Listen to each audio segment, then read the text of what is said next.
for the love of Jane Russell's big fat horse's ass on toast, stop ringing that goddamn bell. Shit the bed. Well, howdy, folks. Come on in.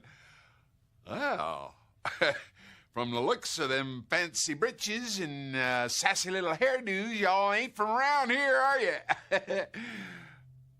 So where y'all from? What? I didn't quite get that. Ah. Obviously all y'all is mutes, 'cause you wouldn't be fucking with me now, would you? No, no. See, the last guy that fucked with me ain't having a real good howdy-do today right now. Y'all city slickers think you can come in here and just waste my whole goddamn day, don't you? Well, the hell with that. Get the hell on out of here. I got me some chickens to be dealing with. Look, you don't quit doing the asshole shuffle and pick one of these goddamn options, I'm gonna come over there and put my boot up your ass. Oh, fine. Fine. You can just stand there and kiss a dog's titties for all I care. I got me some reading I gotta catch up on, if you don't mind. Jesus Christ. Get this here thing on. Jesus. Oh. Yeah, that's a picture of the Grand Canyon or my ex-girl one. Yeah, let me see here if I got it. Oh, darling. I would purely love to bite you in the ass, take lockjaw and have you drag me to death. Oh, yeah. Oh, my Lord. All that and flexible, too. Damn. Let me see here. Turn-ons. Oh, shit. Long walks on the beach, candlelight dinners, puppies. Fuck. Oh, turn-offs. Rude people. Violence. Clowns. Fucking whore. What the hell are you all still doing here? What, are you in love with my ass or something? Well, why don't you just get up off that couch and come here and kiss me on my ass then? Jesus Christ. Oh, well, fine. It is now official. You have just wasted most of my fucking day. It's lunchtime already. Damn. You will excuse me, won't you? Well, thank you very much. One of them juicy motherfuckers. Oh, yeah. I love this shit.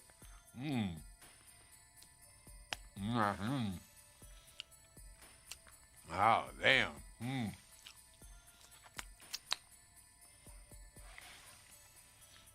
Y'all gotta get a laugh, I'm telling you. I bet you these go over real big at the police station. Damn.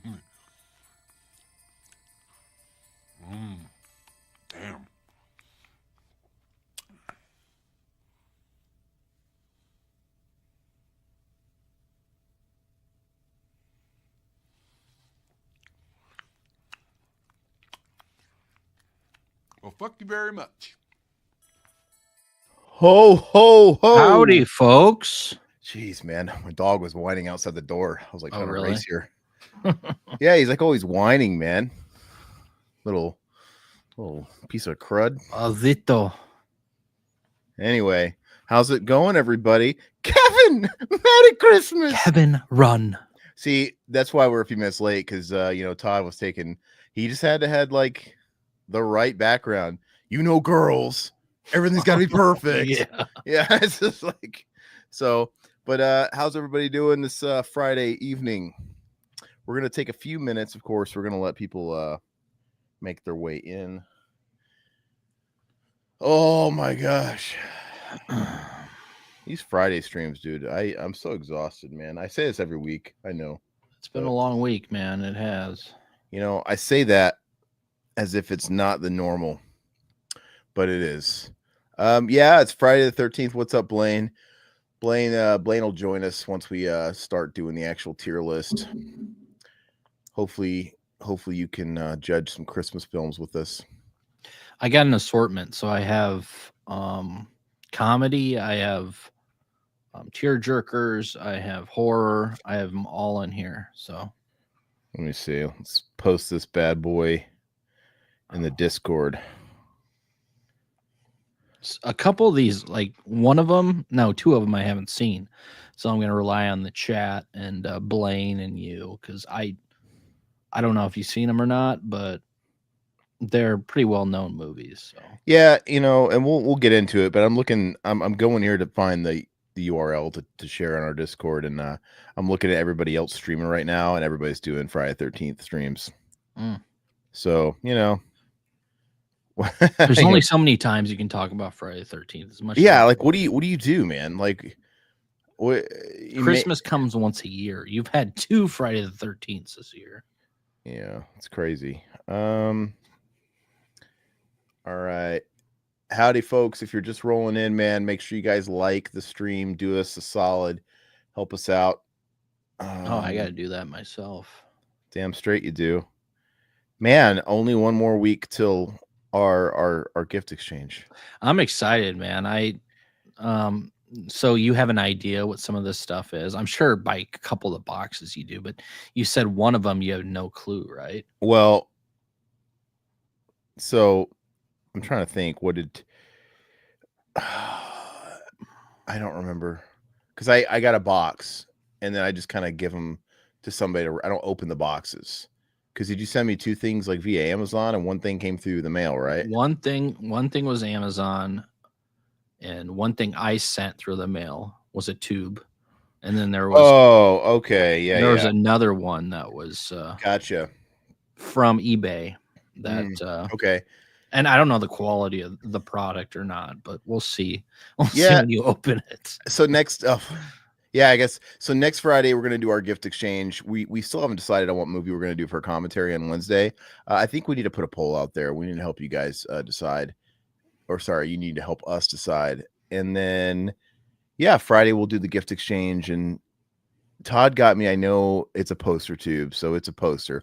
And when I saw that, admittedly, I love it, but I'm like, God, I have no room for this. Like, it's like I got to make room. Hey, you don't have to put it up right away. I mean, you can put it in your next house. You never know. Well, just the fact that you have these. Yeah, no, and I've got in this closet that's off screen here. I have a whole bunch that I can't hang up, and I've already, you know what? I've been thinking about it. I was telling Todd about this. I have to do an overhaul anyway. I was thinking about just kind of making a list and really figuring out what I don't need and selling off a bunch of toys, or at least packing them up. Yeah, at least pack them up, because I just don't have a lot of room, and I kind of want to just like prioritize my record collection and maybe make room for that. I'll put up all the game stuff because that's really kind of, it doesn't need to be out or anything like that. It's just, and then yeah, I really don't expect you to want to hang up all this stuff. I want you to have it in your possession because I collect posters. Yeah, and I think it's cool. So I still have my trick or treat poster I got from you. Yeah, and I really want to hang it up. So I got one thing is I got to find, some 41-inch posters. Yeah. And in this room I've got 3 40-inchers, and I might just swap them out, because I mean the posters that are over here, you can't see them. The theme is they're all really important movies of my childhood. They're not necessarily movies that I think are worthy to represent on the wall space. Like I have Ghostbusters 2 up here. I don't have to have. I'd rather have Trick or Treat up there. Yeah, but there's something about the Ghostbusters 2 poster, and I used to watch that movie when I was fucking 3 and 4 years old. It's just got a lot of fond memories. I've got TMNT 90 over here. That's never going anywhere. That's got to stay up. And then Batman Returns is up there too, which was one of my favorite movies when I was like a little kid.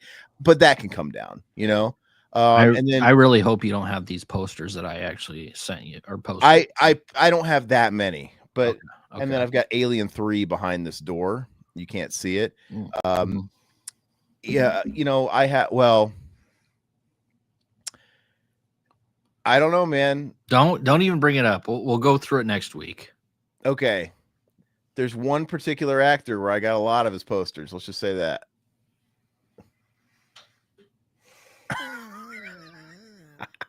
We'll see. But I don't really have that much. We'll I see. think, well, and then so the other thing, I was in a big box. I can't tell what it is, but the thing I got in the mail that was eBay, it's in the shape of like a fucking AOL America Online fucking disc, like a little cardboard sleeve. And it's made out to my whole family. And my mom was like, I want to open it now. I'm like, Mom, I can't. I got to open it up on the stream. She's like, that's not fair. I'm like, what? Mom, no, it's not. It's not worth getting all worked up. Look at this. You think this is worth really? And I'm like, and honestly, I have no idea what it is. And this is what I told her. I said, there's only one thing I could grasp at it being, but even then, it wouldn't make sense for it to be this because the Count Chocula disc. No, it's not that, but I mean, I was about to say, I've said that's the only thing I could think of that comes in a disc. It's something that's going to benefit your wife and your mom, especially, and you, but mostly your wife and your mom.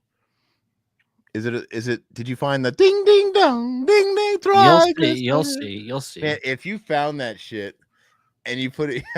I wish no. You got. I'll tell you outright. I didn't find that. I wish I could have found that. Well, no, because that it's an eBay purchase because it came from someone else, right? Yeah. So it's not that. And if somebody else, like in Rhode Island or wherever the hell this came from, had a copy of our commercial we did in high school, that would be really weird. But yes, the only thing I could think of that used to come in like a little cardboard disc was my Count Chocula CD because I know we always talk about that, but I'm like, I have that. I still have that disc. No. Anyway. And it would come in a case. It wouldn't come in just a. No.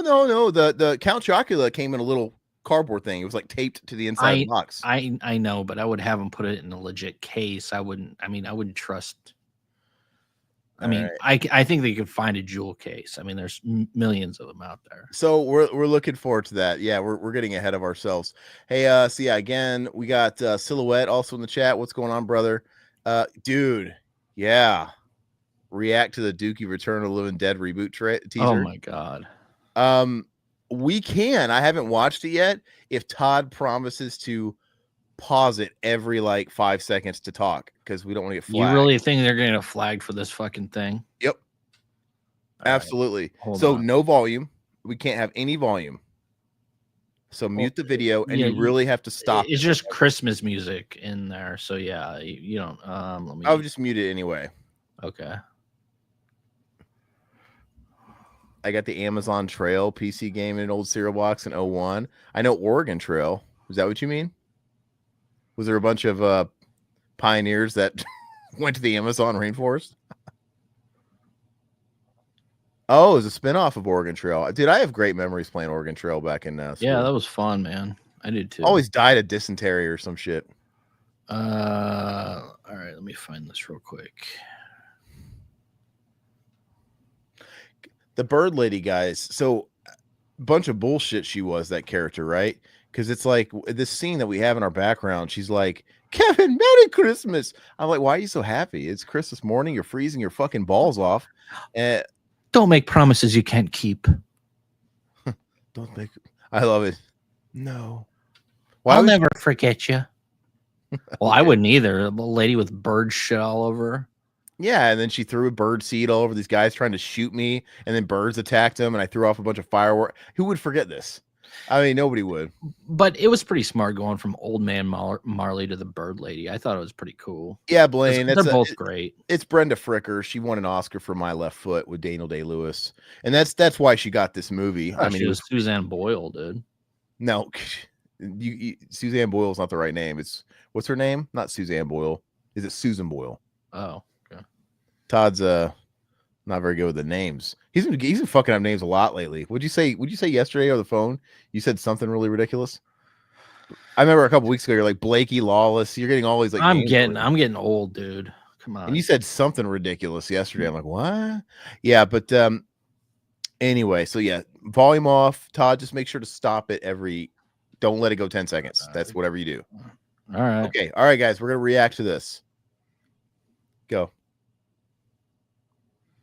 Looks like Batman Returns, speaking of. So Christmas theme, got it. It's a little easy, don't you think? Stop it. Okay, we're on a door. We're on a cemetery door. Cemetery door. Just gotta stop for a second. It's fine. It looks cool so far, but I saw that Tar Man Why was do those doors open? because it's a trailer. It's inviting us into the world. I like how yeah, they had all I did was I saw like a teaser of Tar Man. So is this a remake? No. Oh, nice. Oh, it's a direct 85. Okay. So this takes place 8 months after The first. Return of the Living Dead. Yeah. Okay. Does it have the cast in it? Oh, is that Tar Man? Why would it have the cast in it? Oh yeah.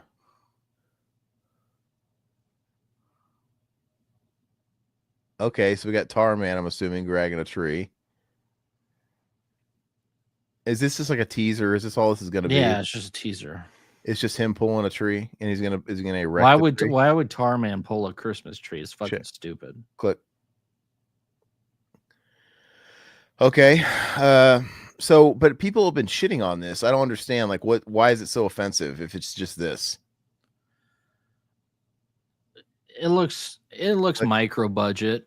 I mean, how do we know though yet? It's just one location and it looks cool. It looks fine. Like, what's wrong with this location? It looks, I don't know. I just don't get it. I don't get the whole Tar Man dragging Christmas tree. It's like Christmas Return of the Living Dead. It's like I don't know. I mean, it's cheap. I'll cheap. See it. It looks like it's like if you know the people that made this or the production company. I think it was what other movie did they put out? I Love Goats or something like that. Look, you were the one hoping for a zombie renaissance just last week, and now you're getting another zombie movie. No, I'm not. I mean, but I didn't think it'd be Return of the Living Dead. I mean, come on. Okay. All right. So, but you know, the good thing is they said they're doing practical effects, so hopefully. Yeah, I don't. And they said it's gonna be theatrical. Is it? Okay, that could be limited though. Yeah. It's probably just gonna be limited. Okay, click.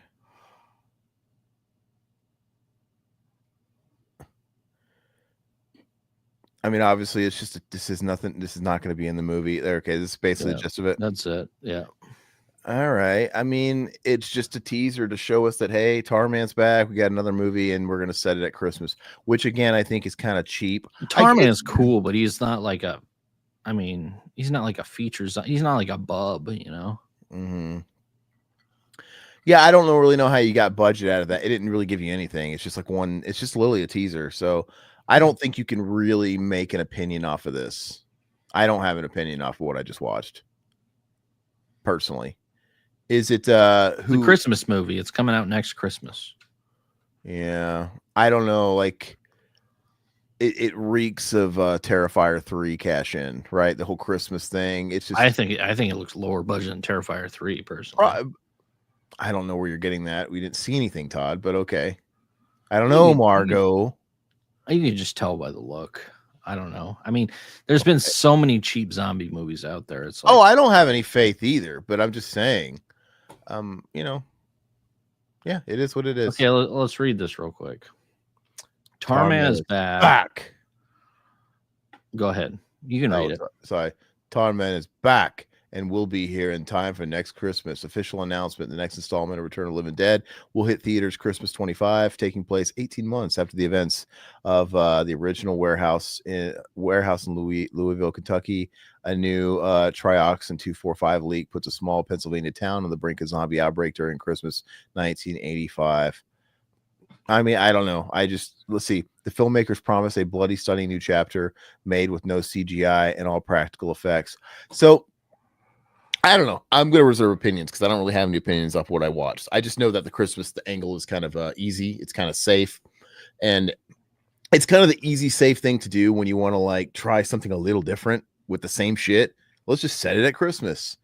But you know, it is what it is. I mean, we'll see when it comes out. Yeah. And all I know is I'll still probably go and see it. Yeah. Look, the filmmakers promise a bloody.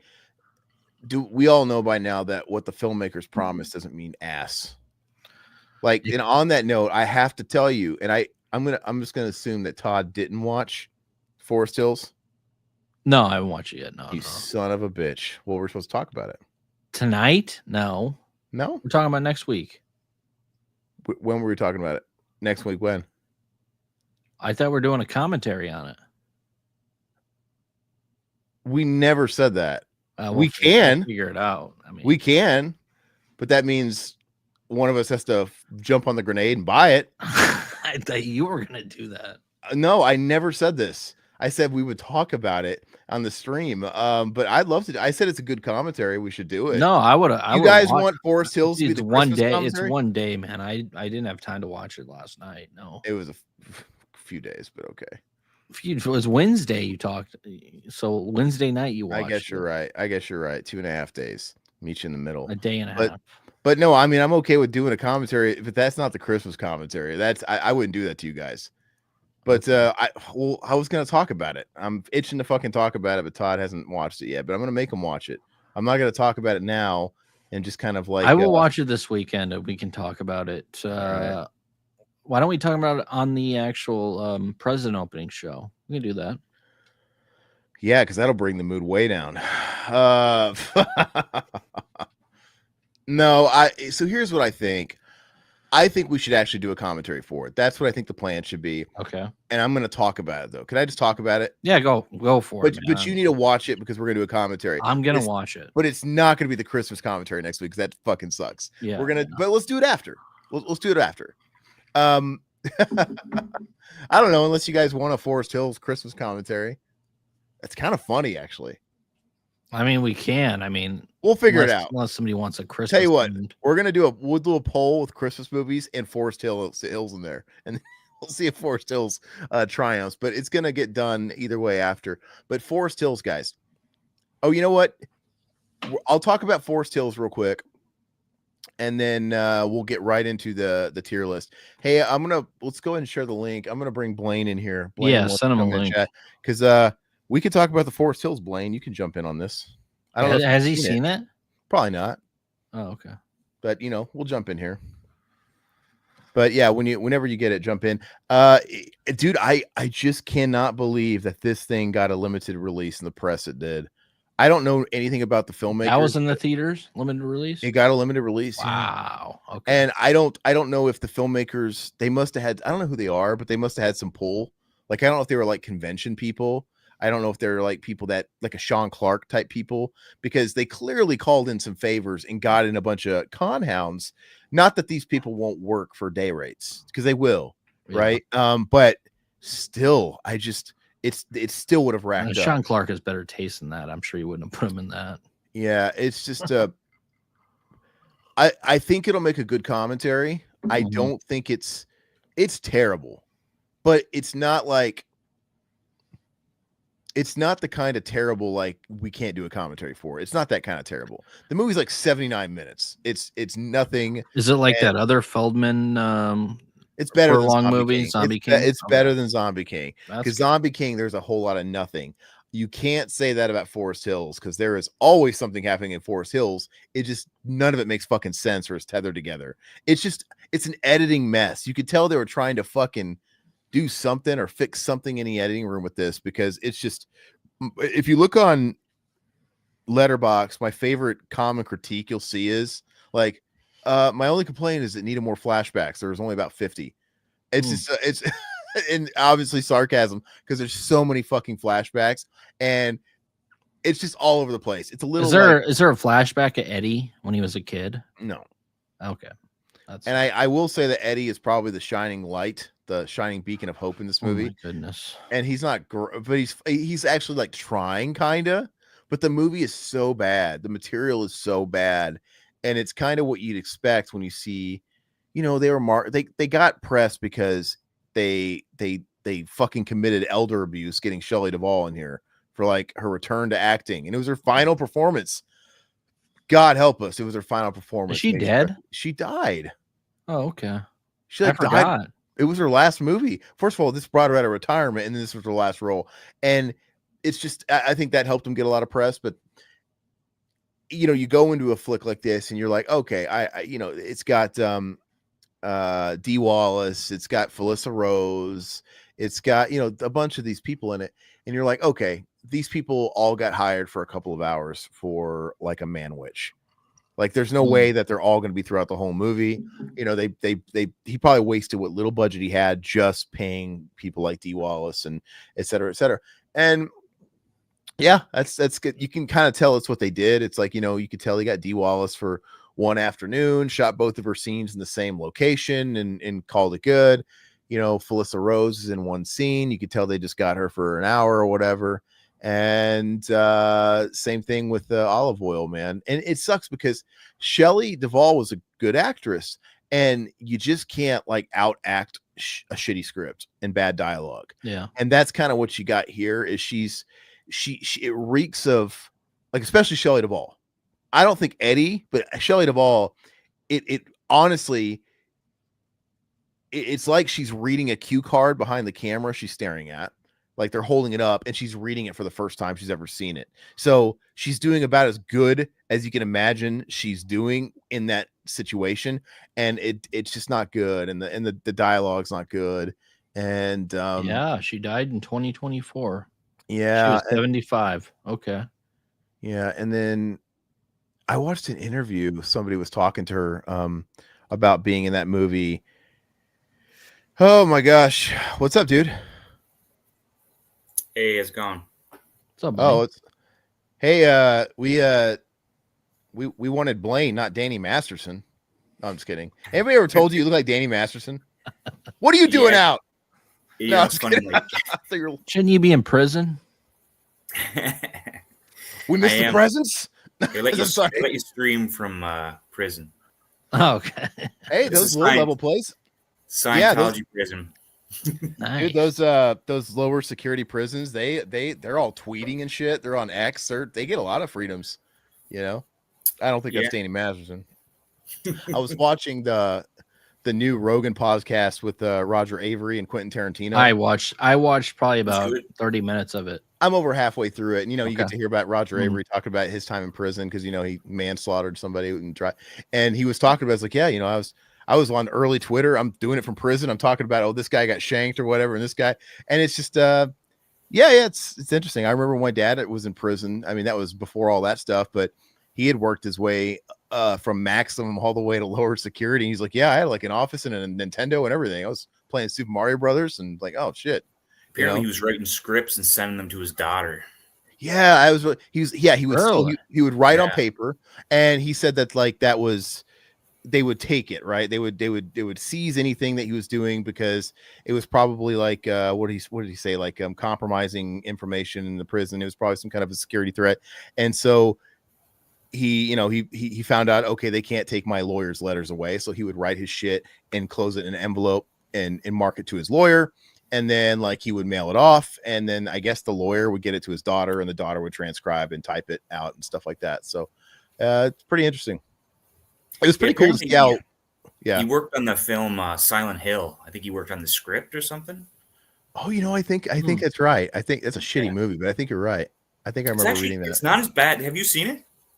I watched it in theaters. That was it. I remember watching it in theaters too. When it came out, and I did not like it. But you know what? The last 5 years, I've been meaning. I'm like, you know what? I want to watch this again. I want to see if there's any redeeming value to it.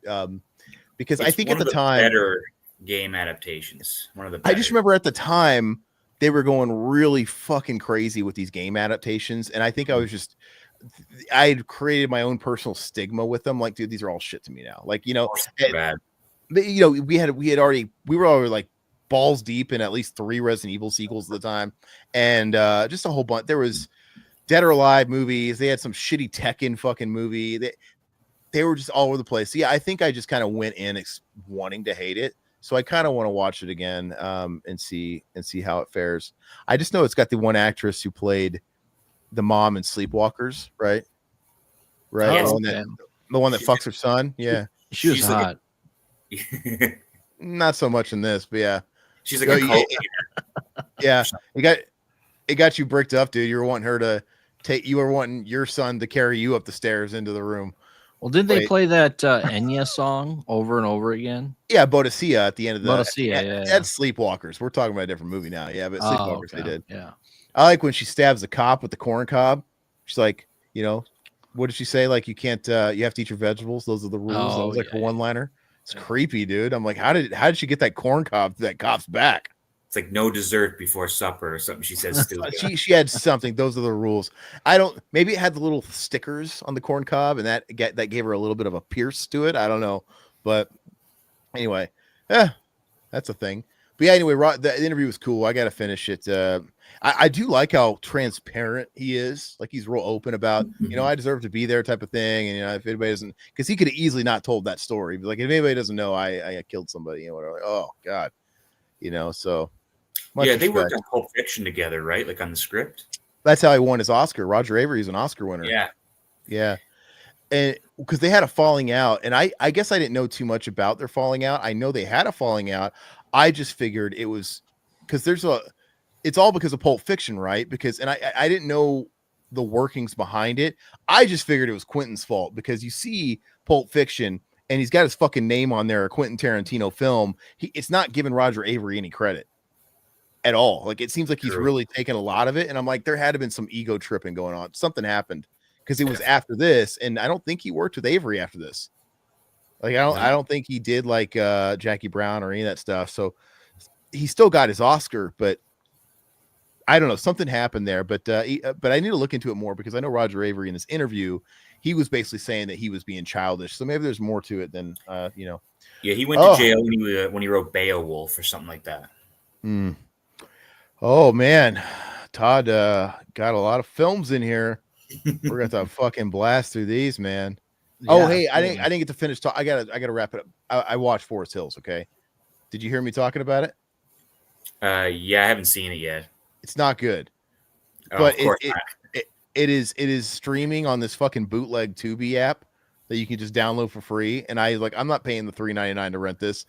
I kind of regretted it because this app is super egregious with ads. Like it's 4 minutes of ads every 10 minutes. You get eight 30-minute or eight 30-second ads in a block. 4-minute ads every 10 minutes. Luckily, I wasn't invested in this movie. I'm like, I'd be mad if it was like a good movie, but I'm like, this movie's pretty shit. I just kind of dealt with it, but keep that. It's only a few bucks to rent, but yeah, I guess we're going to do a commentary for it, and it's not good, so get ready for it. All right, so Blaine, do you know how we do this? We take turns spinning the wheel. Yeah, I've watched you guys do this before. Yeah, Blaine gets the first movie. I mean, okay. All right, spin the wheel. Spin the wheel. Spin. Here you go, Blaine.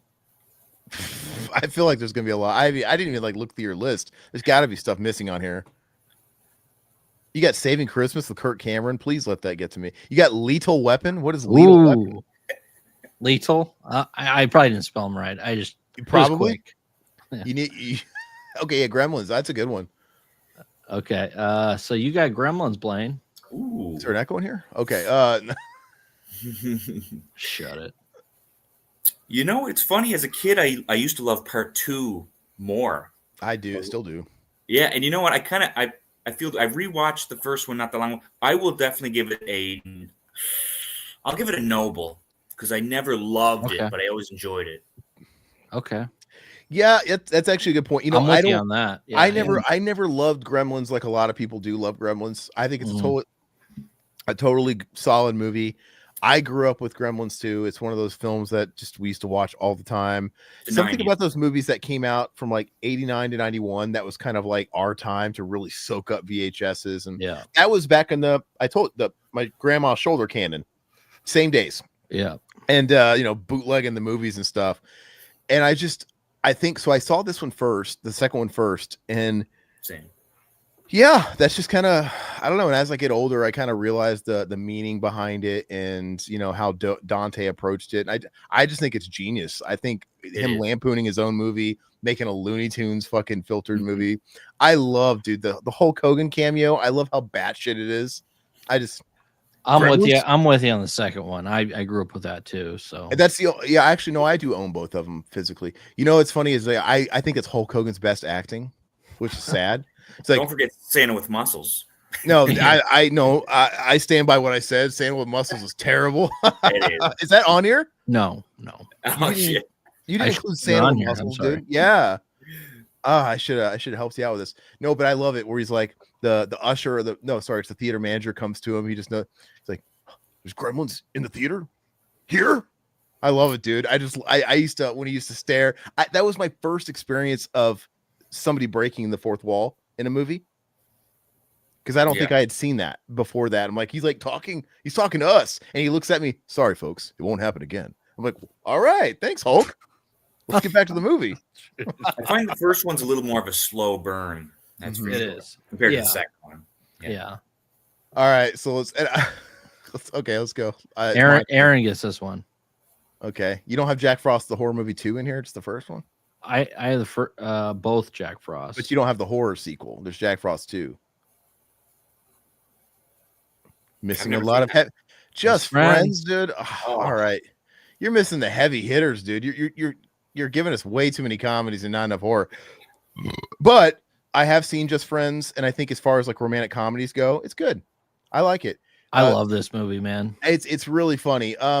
So I got to figure out how I'm grading these, because normally we're attacking a one type of genre, and I can sort of grade it based on the genre. Now we're not doing that, because you've got horror, you got comedy, you got everything here. So they're movies based around Christmas and on Christmas. I can't really grade on a curve here. So I don't normally favor romantic comedies. So like automatically in a normal setting, it's never going to get like an S tier for me, right? Yeah. It's not an S tier, that's for sure. But as a romantic comedy, like a movie I have to watch with the wife, this is like top of the heap. So where I put that, I don't know. I guess I'm going to put it high mid. It's a good movie. I would probably give it a 7. I agree. Like in real life, it was really funny. I love Chris Klein in this. He's so funny, Dusty. He's funny. When Janie smiles, takes me miles. Yeah. He's a local boy. Yeah, he's from my my city. So. Yeah, he's from another school district. Yeah, and they filmed Election. That's where they poached him. Great film.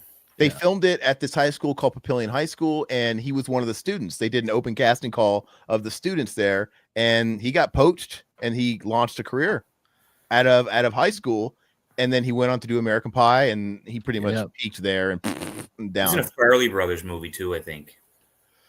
Probably a forgotten one. Yeah, he's stuck on you or something. He's just funny. I don't know why. He used to shop in my grocery store. I used to work at a grocery store, and he used to buy liquor there. Oh yeah, did he really? Yeah. Before he was famous. Yeah, my brother always tells the story. He's like, he always like checked him out. Can I get a 19? So he came up and he bought liquor. He checked out liquor for him. He's like, later Nova, like Casanova, like in American Pie. Oh, so he was famous. He was famous at the time. Yeah, it's right off American Pie. Yeah. Oh, cool. So he was living there still. Yeah. Well, at least his family was. Who knows? That's funny. Okay, he was a shit actor, but he's not great, but he's funny. He had the look. That's pretty much it. But I've never really liked Election that much. I need to go back and watch it. I haven't seen it in a long time. I need to go back and watch Pain film. Yeah, and that's what makes me want to go back and watch it, because I like his stuff after that. I'm like, I don't know. It's good. Okay. Man. Oh, it's Todd. I just rewatched Fred Claus last night, because the wife's making us, we're watching Christmas movies. So it's like you only have so many. But Todd, this is all you. Fred Claus. It's right. There's Four Christmases down there. Another Vince Vaughn movie. Fred Claus. Oh, this one, dude. Oh, okay. So yeah, Vince Vaughn. He plays Claus's brother. I saw this in theaters. Believe it or not. I love Vince Vaughn, but this movie's shoddy, dude. Yeah, it's a shoddy. It's not on a regular scale. I'd say it's a 5 on a good day. It's just really kind of like whatever. If you need to scratch a Christmas itch, you got Kevin Spacey. Is that why you saw it? Because you were hard for Spacey. Todd was a hard for Spacey, dude. Him and his brother. No, I like Spacey, and I loved Vince Vaughn, which I still like Vince Vaughn. But like, dude, Blaine, he was hard. He loved Kaiser Soze, Usual Suspects. Yep. I think you and your brother saw K-Pax. You guys saw K-Pax like opening night, didn't you? Probably. Yeah, we saw K-Pax. We had that DVD. Yeah. Pay It Forward. I love Pay It Forward. Yeah. Great. Good movie. Yeah. Good time. Yeah. But anyway, yes, I agree with you completely. That's where I would have put it. But okay, Blaine. It's still worth a watch, though. Four Christmases is better. Do you want to give it Chad or you want to give this to Blaine? No, Blaine. Blaine. It's Blaine. The chat will be tiebreakers. Okay. Or if like And Christmas- Blaine, if you haven't seen it, just throw it to the chat or throw it to somebody. Yeah, that's what we'll do. I love Christmas Evil, man. Okay. I love it. Okay. I love schlocky 80s horror, 70s horror, especially Christmas themed. I give it a noble. Okay. So yeah, I'll go. I got to rewatch it. It's been years, but I think that's a pretty good score.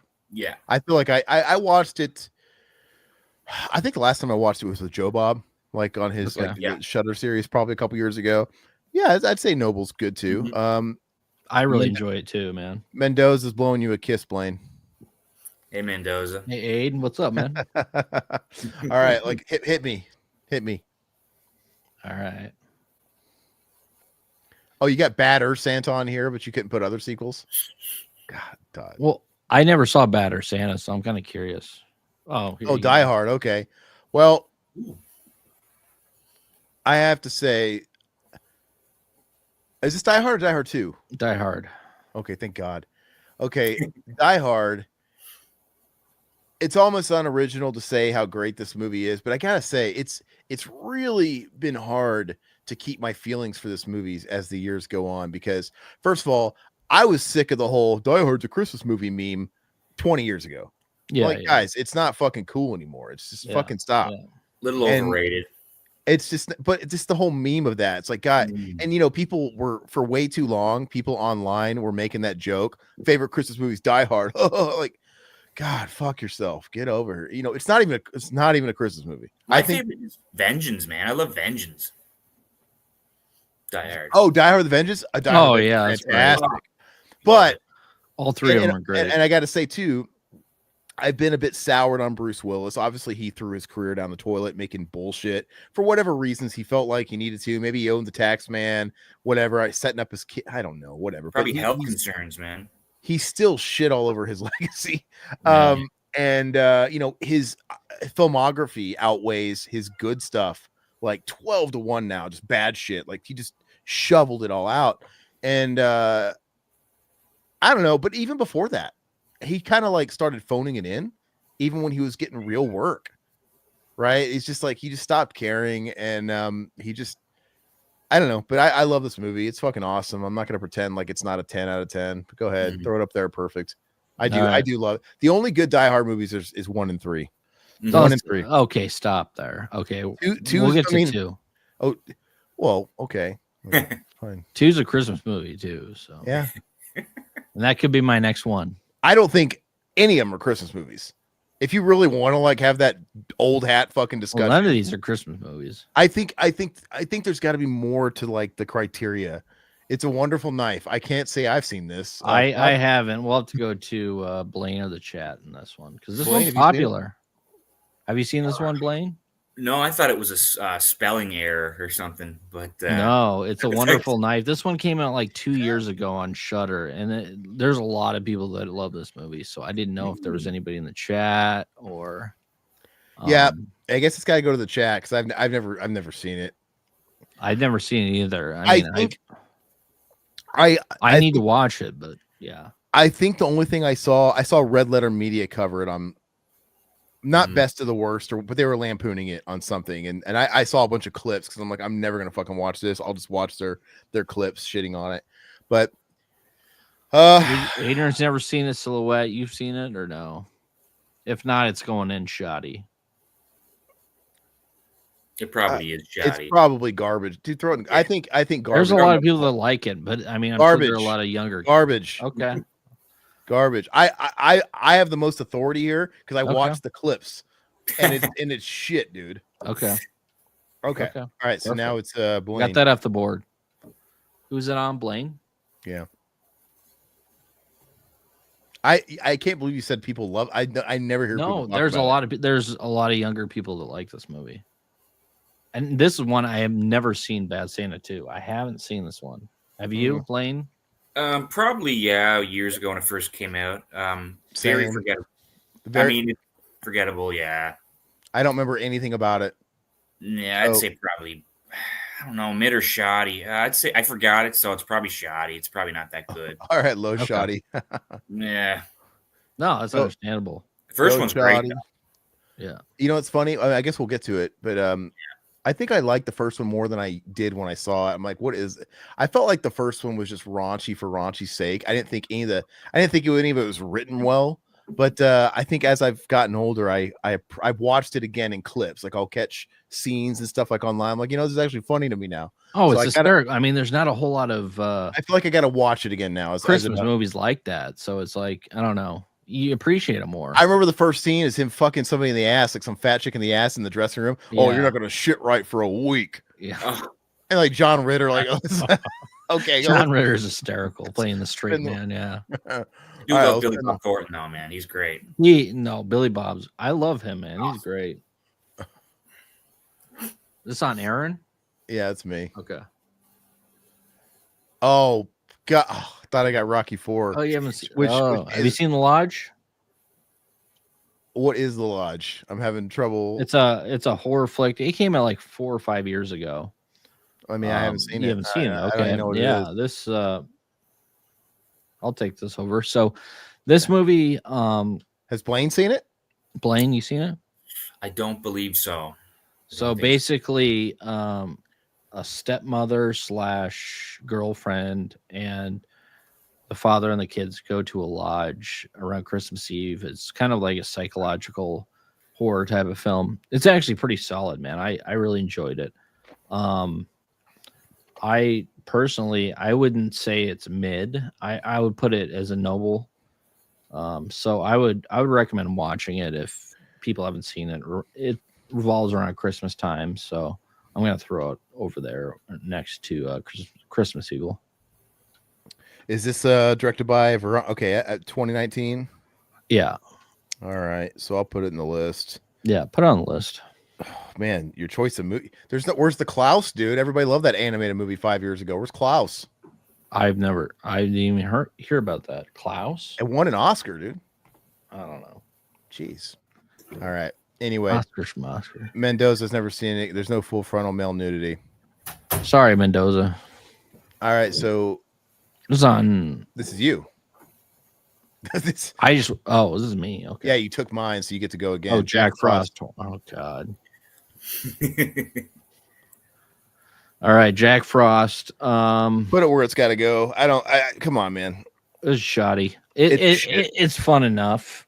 It's what it is. Jack Frost. Yeah, what it is. They're trying to used make a shit movie, but like it's garbage, dude. I don't think it gives it a pass. No, I give it a pass because this is one I have nostalgia for. Going to the video store and everything. Have you seen this one, Blaine? Or Yeah, I did, man. When it first came out, I remember renting it at a video store. It had the venticular cover. yeah, very cool. Yeah, It's a fun like you said, for what it is. It's a fun flick. It's not like an art film or anything or meaningful, but it's a good time.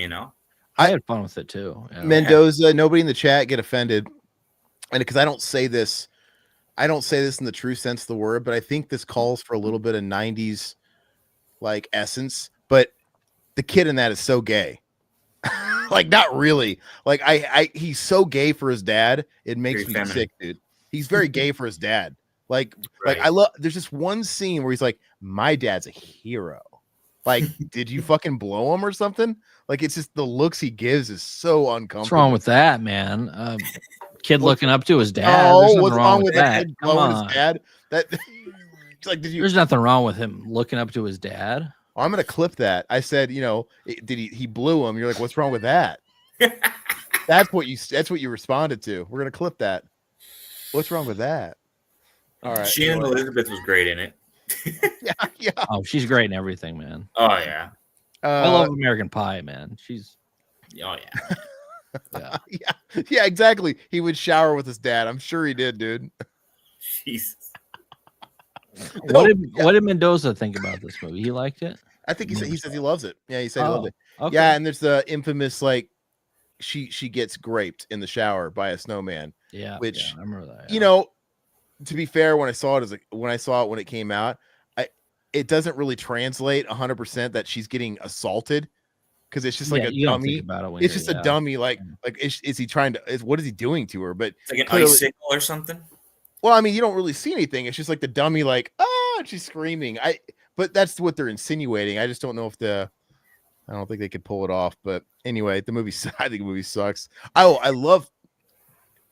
Is that one of those damn movies where the dad, when they kind of set it up in the past and Jack Frost is apprehended, he gets killed, and the whole backstory, it's one of these things where his dad's got a mustache, and then when they jump in the future, they just take it off.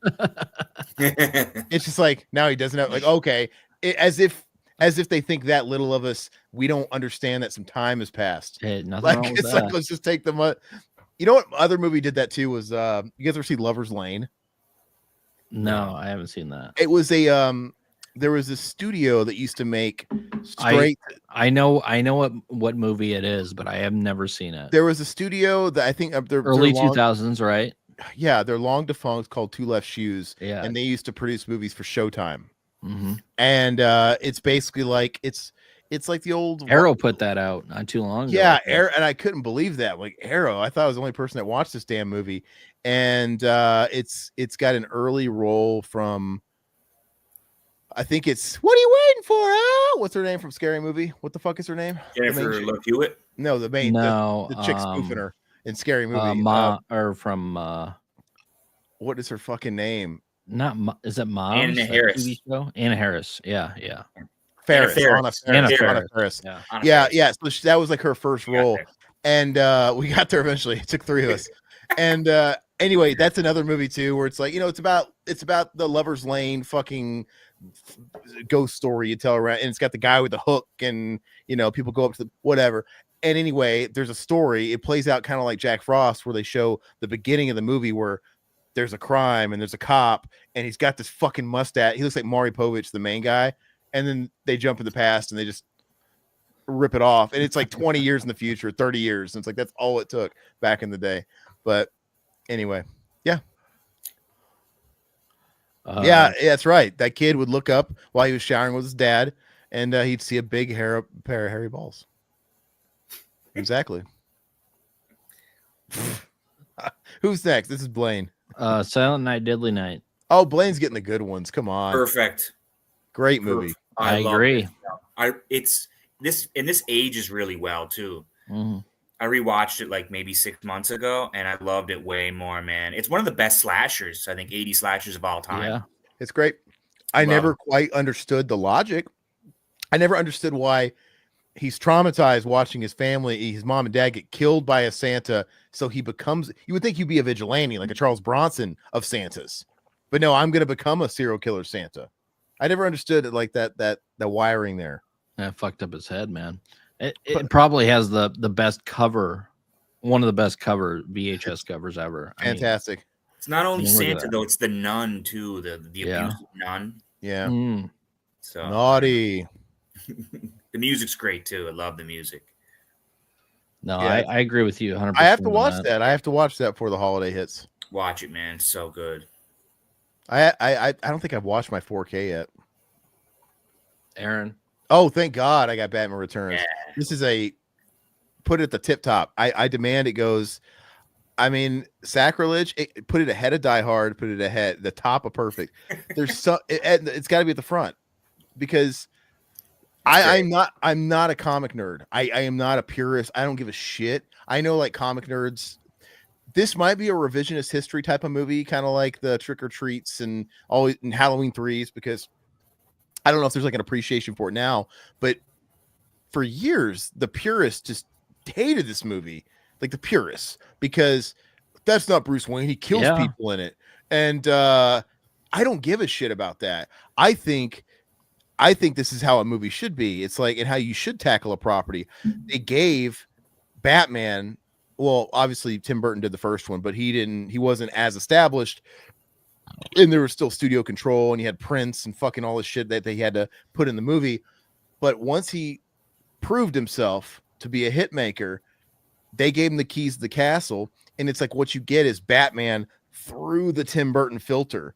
And if you take it for what it is like, I don't know, like It doesn't have to follow the comics, man. Just imagine somebody wrote a brand new like iteration of a Batman comic that's going to have its own flavor. It's so great, man. I love the cast of characters. I love the liberties he took with the Penguin. Like I said, Tim Burtonified. I like that he turned him into like a mutant freak baby. I like Catwoman's great. Catwoman's awesome. God, I mean, she's so Michelle Pfeiffer's totally so hot in that movie. sexified her, and I love obviously her it's weird. apartment. Her apartment's so cool in it. Got murdered and cats are chewing on her. It's stupid, right? But it's so great. It's good. But the best villain of the whole movie is Christopher Walken, and he's not even in the comics. I love Max Schreck, obviously a homage to the actor Max Schreck. But I think he's so good. He's the one-liners. We quote this movie in my household all the time. Whenever somebody says something fucking lame, I always go yawn and I walk off. Because remember, yawn, and he's so fucking funny, dude. And it's dark, dude. It's very dark, man. First of all, he's this crooked guy. Yeah. You know, he killed his old partner. You know, and Penguin's blackmailing him, and he's obviously like he's a fucking leech on the city. He's a shitty. You know, he's the kind of guy that gets shot in broad daylight in New York City, if you know what I mean. You know, he's a bad guy. And but he's got this fucking appearance. He's one of those guys, right? You know, so sue me if I want to give some back. You know, I love it. And then he murders Michelle Pfeiffer, fucking murders her. And that whole scene is creepy where he's like getting close to her. Like it's almost like he's gonna grape her. It's really weird. And then the whole like, and then when he pushes her out the window, I'm like, dude, he did it. And I love how crazy ass. What's that? Paul Rubens, dude. Yeah, you got that Pee-wee, you got that Burton factor. He brings in Paul Rubens and Simone from Pee-wee. He plays Penguin's mom. They're both in it. And you got Paul Rubens and his mom killing their baby. Post controversy too. Post Pee-wee pervert controversy. Oh yeah. Well, good for him for sticking by his boy and giving him. But like, dude, they murder infanticide. You know, he survived, but you can't tell me they threw him in a freezing fucking river expecting him to live. And that's the opening. Right? Yeah. It's dark as shit, dude.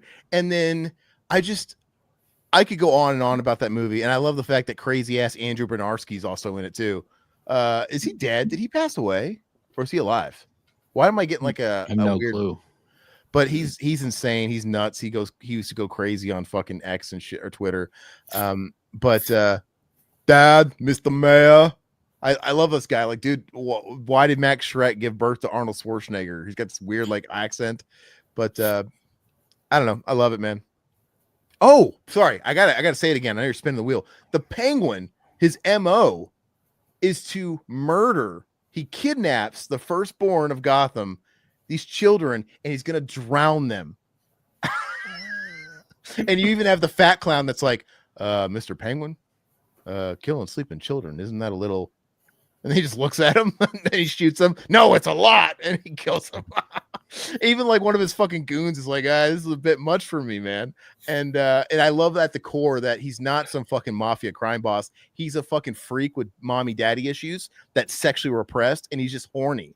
Like his entire MO is killing kids and getting back at the city that, you know, what was done to him and getting fucking laid. I love it. I love it. You lousy minx, I'd have you spayed. You sent out all the signals. Good. Eyes wide shut. Who gets this? Todd? Oh, I love this. Great movie. Great movie. So Eyes Wide Shut. It takes place, around Christmas time. There's the Christmas party and everything like that. It's one of the best Kubrick films still, I think. I'd love to see the unedited version. Will we ever see that? Probably not.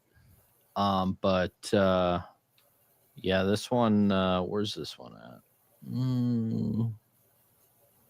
at? Right down here. I would put it up there just perfect. It's very reminiscent of the Diddy stuff too, like right now. Yeah, absolutely. Yeah. And it's one I watched probably a couple years ago. I wish they came out with a 4K of this or like something like some sort of special edition, because this movie deserves it. I love this movie, man.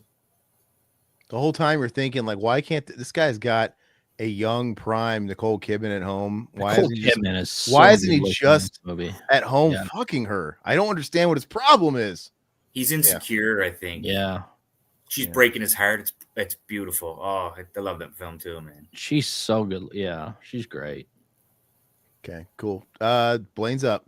You get the Fat Man on here, Todd. The movies that we're missing, and you got the Mel Gibson Fat Man. I've never seen it. Have you? Yeah. It's pretty good. That's why I put it on here.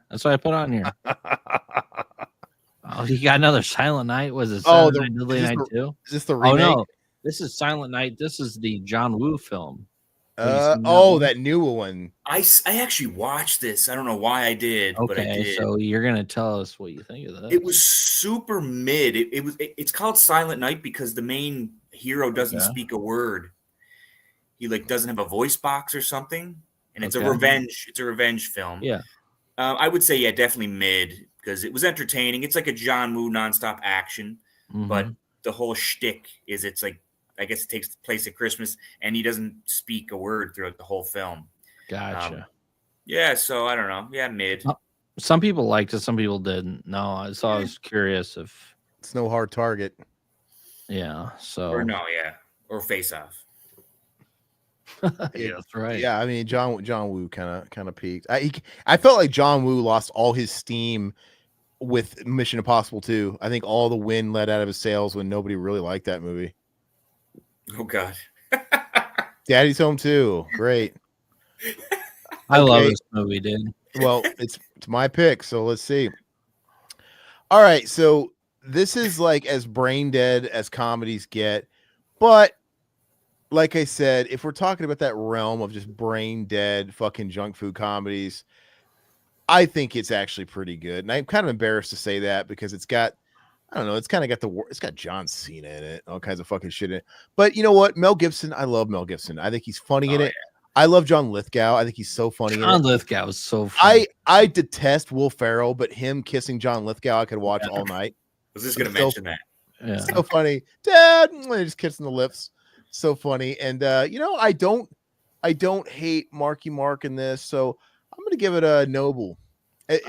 Me too. Wow. Yeah. Absolutely. Wow. Like but hear me out. This is not a normal tier list. Like I would never, to me, a Noble would be like an 8 out of 10. In a normal day, this is not a fucking 8 out of 10. But in the context, it's totally, fine. I'm with you, man. It's great, man. My family the thermostat bit is hilarious. Oh, Did you know the thermostat? The thermostat, yeah. It's the thermostat. It's really, really funny.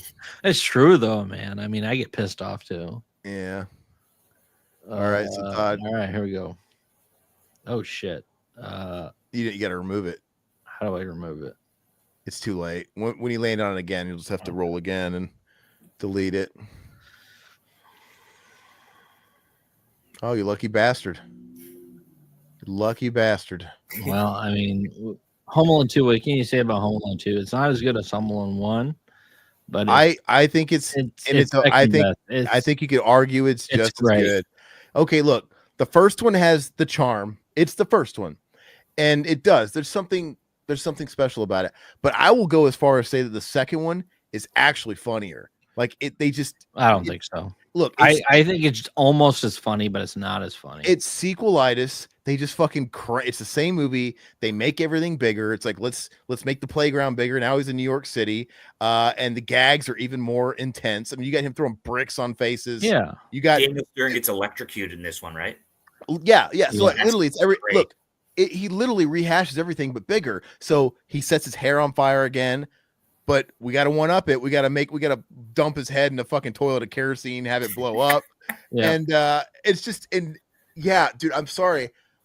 The Marv getting electrocuted scene is the funniest scene in movie history. Hysterical. I don't laugh like that. Not only I don't laugh like that in the first movie. I don't laugh like that in any movie. I do with him stepping on the ornaments. Dude, it's just as funny, dude. No, it's not. I think I challenge you. There is something about, because there's something beautiful about the sadistic nature. That scene just goes on and on. Him stepping on that last ornament, man. That is freaking. But like he's getting electrocuted, and Kevin keeps cranking up the heat, and then it flashes, and it's progressing. Then he's got like a hair, and then all of a sudden he's the skeleton, I am dying for like fucking 10 seconds straight because that's how long the scene goes on for. It's so funny, dude. It's a great movie, but it's not as good as the first one, in my opinion. And the brick scene is brilliant where he's hitting Marv in the head with the bricks. It's His head would so explode. It's just like it's so brutal, man. And think about it. In this movie too, Harry was smart. He actually brought a gun. He was going to shoot a kid. Yeah. He's like, you'll be shooting gum through your forehead. I mean, I guess he's going to bite the fingers off in the first one, but that's not killing him. You know, he's going to kill him. And I love he was going to shoot the old lady. I'm trying to shoot her. Like, he was going to murder. I don't know. I love that scene where he's like, where they're, after they throw it, the Kevin, run. Kevin, run. And the birds are, when he pecks Marv's balls and he screams, it's so funny. And I love when the cops show up and that cop's just like, oh my God. Well, you got to admit that you cried when Kevin gave the turtle dove to the lady, because I always did when I was a kid. Like, don't make promises you can't keep, Kevin. It was touching. She's more experienced. I think she speaks the truth. I'm pretty sure Kevin forgot all about her ass in a couple of years. Oh, absolutely. If not the next Christmas. So she was right, but they had the moment, right? Yeah. And if Home Alone 2 taught me anything, it's that the rich get richer. They got, dude, fucking Duncan's toy chest. He bought this rich ass family. He put them up, that the Plaza Hotel put them up in this fucking 2-level suite. And then Duncan's toy chest loaded their fucking whole place with gifts. And just like, I don't know, as a kid, I'm like, I didn't have a lot growing up. The special cameo on that one. I won't say his name, but we know. Dude, come on, man. He's Times Man of the Year, dude. He's Times Man of the Year. You can say his name. Oh, can we say it now? Okay. He's Times Man of the Year, dude. True. Yeah. Down the hall and to the left. I think they dogged him in hindsight, like when you hear Chris Columbus talking about the movie and even Macaulay talking about the movie now, they shit talk him because, like, yeah, he's a fucking, like, the only way we could use his hotel is if he had to be in the movie. I'm like, dude, is this not how the fucking sausage is made? He's gonna let you use his hotel. Fucking scratch his back. Let him have like, what does it hurt, dude? And don't forget, Tim Curry was amazing in it as well. Amazing. Yeah. And Rob Schneider's funny. Yeah, he is very funny. But yeah, actually, Tim Curry, dude, he's better than. Oh, there's more side characters in this movie for sure than in the first movie, but he's so good. I love the, like, get out of here, you nose, a little pervert. I want to slap you silly. Pizza. And a pizza. Compliments of the Plaza Hotel. It's so great. All right. We're good. I'm going to talk about it. Is a giant fucking tiger toy commercial for that fucking Talk Boy. Yeah. I got it then too. They wrote it as a plot device. It was Blaine. Christmas Story. Oh God, man. This is definitely a perfect film. I love Bob Clark. Did Black Christmas, Porky's. Yeah, I would say this is a perfect film, man. For me, anyways, as a kid, it reminds me of my childhood Christmases. Absolutely, man. I'm with you 100%. I've seen it so much I can't watch it anymore, but it is worn out film. It's a good film. Did you show your kids yet, Riverman? Not yet. You know what? I'm trying to get through the comedies because it's like I want them to watch. Like, it's hard to have them sit down and watch with me. So like Home Alone's, the Jingle All the Ways, that sort of thing. I just got them to watch Jingle All the Way tonight, and they actually thought it was really funny. So we'll move up to the Christmas Story here pretty soon. Oh, I missed your comment about Home Alone 2, Mendoza. She would freeze to death the following Christmas. Yeah, she'd be just like that one guy from fucking Scrooged, right? That was frozen in the sewer. Or whatever. Yeah, that's the realities of it. She looked pretty healthy and happy to be out there in the freezing. You guys ever been to New York City in the winter? I've never been to New York City, no. Dude, you're not smiling like that. Kevin! No, you're fucking like, your whole face is fucking frigid and icicles on your eyebrows. You are miserable, dude. Yeah, I'm sure Canada too. I live in the East Coast of Canada, hence the beard. Sure, man. Yeah. Now, in your opinion, wasn't she just a little too merry to be out? Like, I don't know. Drunk or something. I don't know. It probably was. She would be lush and beat red all the time from being drunk, but whatever. She's the most positive, uplifting, hopeless person I've ever met. We don't have them here. That's for sure. Yeah. Get them out of America. I'm just kidding. I'm with you on the perfect. It's a fantastic Christmas film. I have a question. Did either of you guys watch the sequel they did like a couple of shit? Yeah, it's terrible, dude. I didn't watch it. Is it terrible? Yes. Don't watch it. Okay. That guy Ralphie, he shows up in a lot of films though. He still works in the industry. Oh, really? Oh, I get Fat Man, or am I get Lucas? Oh, I get Lucas Talking. Lucas Talking now with Danny DeVito as the dog. Okay, and Diane Keaton as the other dog. All right, I know my Lucas Talking movies, and it's got that little fucker from Seventh Heaven as the little boy, something Gallagher, whatever his name is, and yeah, this one's got that home wrecker that's trying to get with fucking John Travolta, and yeah, he's got to get home for Christmas. Take that. Did I not upload this one? Where's it at? It's right there, right by Die Harder. Oh, okay, yeah, right there. But like, it's I'm just have gonna a little faith in me. It's mid, dude. Let's just. I'm not even gonna talk about this movie. It's mid. I enjoy it, but it's mid. Yeah. Why do you call him rocks? Guess what he left in the back of your car. Oh, it's fucking stupid. It's funny, dude. My kids would like it. That's fine. They get progressively worse, you know. Mm.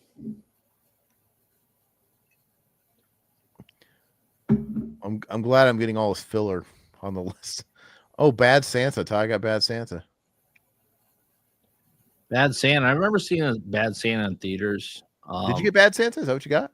Okay, yeah, I got Bad Santa. So I thought it was really good. I enjoyed it. It's raunchy. It's crude. It's definitely noble for me. I don't think it's perfect, but I really enjoy it. I think it's a great movie. Okay. Billy Bob's great in it. That little kid too. That little fat blonde kid's hilarious. Great, man. He's so good. And you feel bad for him. Yeah, yeah. Billy Bob's such an asshole to him. It's almost like an archetype now, like the drunk, like vulgar Santa Claus. The drunk Santa, yeah. Yeah. It's kind of like an archetype. I used to watch that movie. I used to look at, like, literally, I'm like, Dr. Sleaze, this is you in fucking 30 years. Oh, you're not shit right for a week. Him just fucking these chicks in the ass and talking about. Is that your brother? Dr. Sleaze is my brother, yeah. Oh, God, he sounds like a character. You got to hear him tell his story about eating a meatball sub while he's fucking a chick in the ass, and the meatball falls on his dick in the crevice of his dick and where it's inserted, and he picks it out and eats it. I just like, oh, that's an early days Revival House. That's an early one. No, did he tell that story? He's a fiend. Violent Night. Who is this? This is Blaine, right? You seen this? Or? I've seen it, but it's Blaine. You know what? I don't think I watched this. Does this have what's his name in it? David Harbour. Yes, David Harbour. Yeah. No, I didn't watch this. No. Did you watch it, Todd? I hadn't seen it. No. Oh wow, you should watch it. This is a great Christmas movie to watch. Okay. I heard it's pretty good. It's just a Christmas Die Hard clone, but it's fun. It's literally just Die Hard with the Santa aesthetic mixed with Home Alone.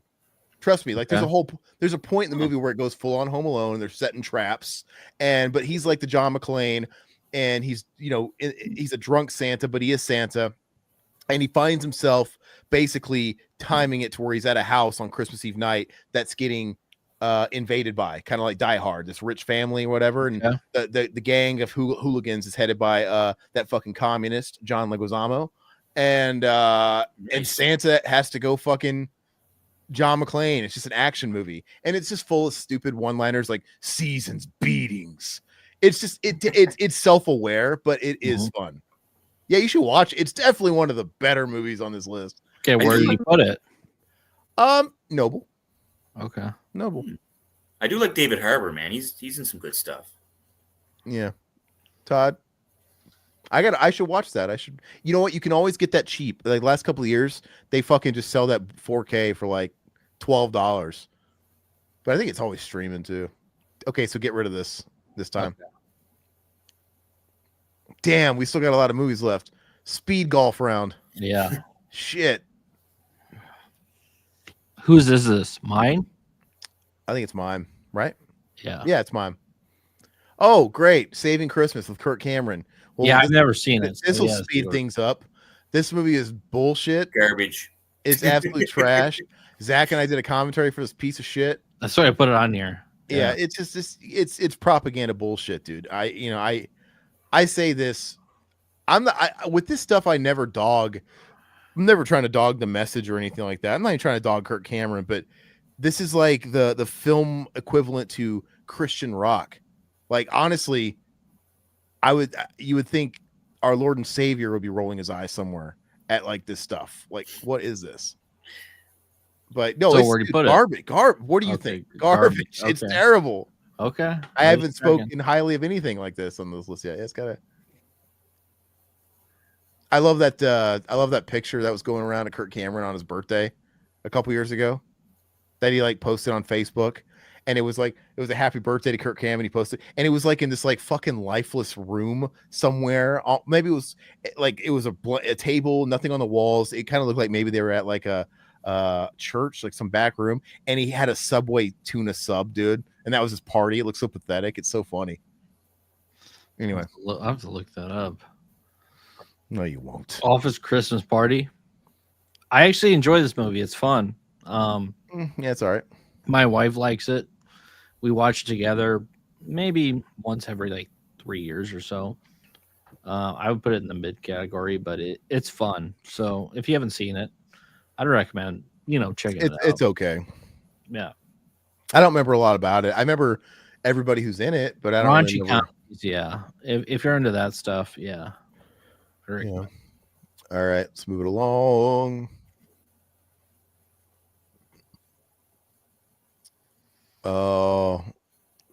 For Chris. Is this Jonathan Taylor Thomas? Yeah. I'll be home for Christmas. Blaine, you lucky bastard. I seen this when it first came out on video, actually. So Really? It's been a long time, man. So what's this, like 97? Yeah. 96, maybe, something like that. It was like right after he left Home Improvement. Yeah. Yeah. It was just kind of whatever. What's like the plot? Like he has like Santa stuff glued to his face or something. I don't even remember.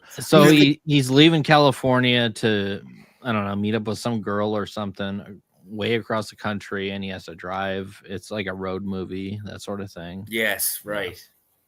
Yeah. But I think he has to. Do. Oh yeah, I mean it's garbage, man. I'd be 100% honest. I'm with you on that, brother. I just remember really thinking it was even shitty for a Christmas movie. Terrible, man. Because like you don't have to. Like I said, we're grading on a curve here. It's like, but Daddy's Home 2 can be good, and even if you're Christmas is such a crutch.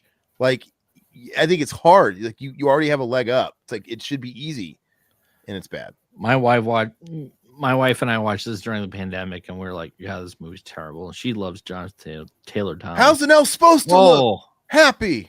Is that face? Oh. So who's this? Me? Blaine.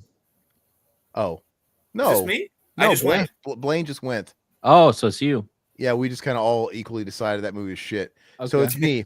Very Harold and Kumar 3D. It's Christmas, yeah. It's definitely the least best of the Harold and Kumar movies. I think it's as a Christmas movie, it's pretty good.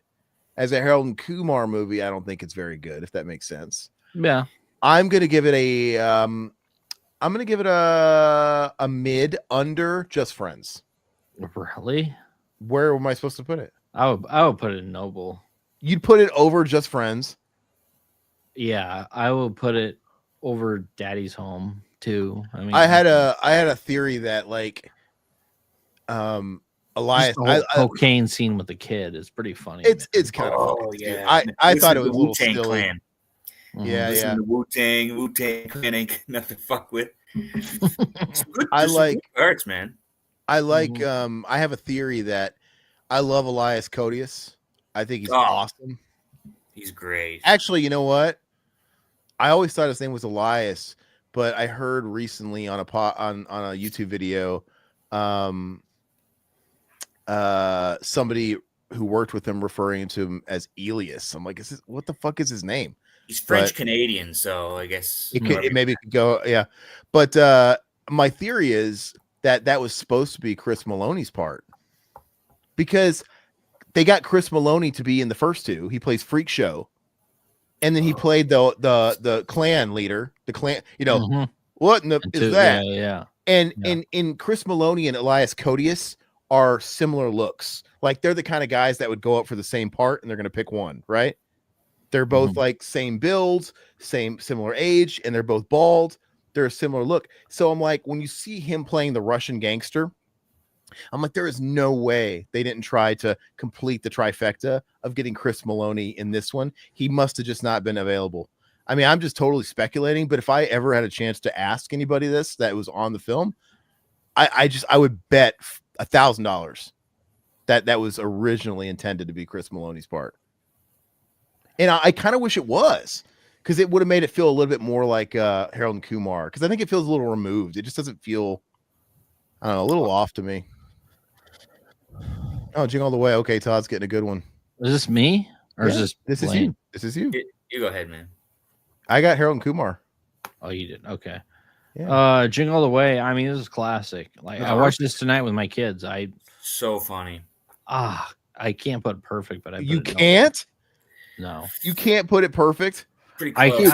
I can't see it's better than Christmas Story, Home Alone 2, or I think it's better than Christmas Story. I don't think it is. I think it deserves to be on. You're a fucking sellout. It's definitely funnier than Christmas Story. More laugh out loud. It's funny. It's not a better film than that. Better film, I don't know, but dude, Sinbad's a god, man. He's a comedian. Yeah, he is.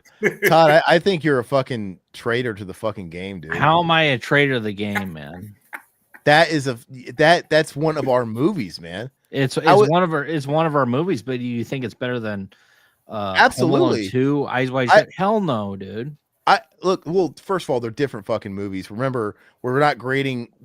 You have just thrown a wrench into the works here by combining goofy Christmas comedies, rom-coms, and fucking Kubrick. This is what you've done. So no, we're not. We can't compare Kubrick to fucking an Arnold Schwarzenegger and Sinbad vehicle. But which one do I enjoy? Okay, which one can I watch, and have I watched more? As much as I like Eyes Wide Shut and every Kubrick film, I could watch Jingle All the Way fucking every year. No, it's not about that. Why is not? It's the better film. Is it about the insane quotability? It's the better film. It's fun and educational. Hey, have a little respect for the suit. You act like you don't like Jingle All the Way. Just watch it tonight. You don't, but you should love it. Phil Hartman. I love Jingle All the Way. Come on. Good. I had to put some chains around you. What's that? Oh, God, it shouldn't be tough, Blaine. That's the sad part. I'm disappointed. We still got a lot of movies, man. Can't put them all what? Batman. Yeah, you can't put them all in. That's why you put a bunch of fucking shit movies in here to balance it out. That was not one of them, Todd. Oh, God. Chill out, man. No, I will not. You'll be fine. I won't.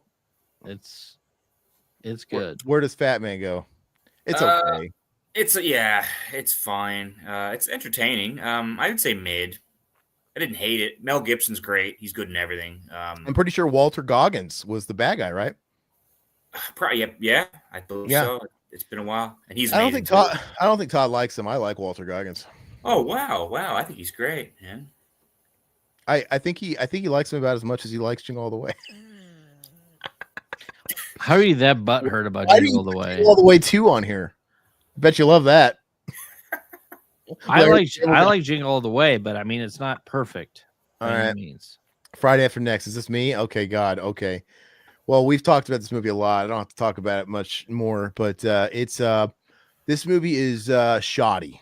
We're gonna put it at the bottom of shoddy. Oh man, I would. What? Okay. Where would you put it? Garbage? I put it mid. No, it's shoddy. I'm gonna put it. But hold on. You gotta put it above Jack Frost at least. Put it in front of Jack Frost. My Dad's a Hero. That's fine. Okay. Where's the milk and cookies? It's a terrible movie, dude. I never felt so cheated and ripped off and just bait and switched. That's the worst kind of bait and switch where you've given us 2 movies that were good before it. So it's like you've already cashed our check. Like, yeah, of course we're gonna go see this on good credit because we liked your first couple movies, and you just deliver a fucking steaming pile of shit on a platter. So is mine Santa Claus. I fucking hate this movie. I think it's garbage. You hate the Tim Allen Santa Claus? Yeah, the Tim Allen Santa Claus. I think is garbage. I saw this in theaters. I can't stand. Are you fucking kidding me? I think this movie stinks. Tim Allen's Santa Claus is fucking perfect here. No, it's as far as Christmas movies, it's shit. As far as Christmas classics, I can't stand it, dude. I've always hated this movie. I hate the kid in it. Tim Allen's not funny in it. It's stupid. But you like the little fucking Mo that's in Jack Frost? Yeah. What is wrong with you? Yeah, I take it. You do take it. Yeah. In the ass, Todd. So why are you so butthurt about it? You love Santa Claus that much? Burn the turkey. I love Santa Claus. Absolutely, dude. I think it's I love it. This movie stinks, dude. You're crazy, man. I did rewatch it lately, and I'm gonna be honest, and I used to love this movie. It doesn't age well, man. It's weird. It's fucking weird. Have you seen it lately, Aaron? Yeah, we watch it every year. Year. We watched it when it came out. We had the VHS when it was brand new. I've probably watched that movie every Christmas since it came out. 30 years ago? Fuck.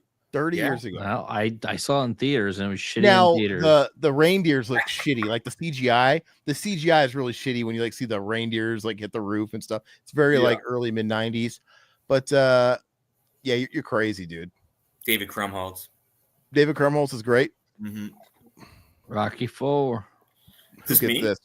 No. It's Blaine. Yeah, it's Blaine. You know what, man? This used to be my favorite Rocky movie. I actually have a soft spot for it. I'm gonna throw out Noble. Okay. Just because it was the first Rocky movie, I have a special spot in my heart for it. It's not a bad movie. I haven't seen. Is there a new recut of it or something? There is. I haven't seen that. I don't know if it's any better. I haven't seen. Spoiler alert! Spoiler alert, Blaine. There is a recut, and they are both S tier. I don't know where you guys are coming at with these hot takes. These are both amazing. Yeah, the recut's interesting because the aim for the recut was he wanted to make it more aligned with Rocky 1, Rocky 2, like the serious tone. So he like just basically cut out all the cheesy shit, which is kind of bad and good. But you know, I'm always of the mind that you know what, you always have the original cut, but in the recut, they took out Polly's sex robot. They took out all the cheesy 80s shit.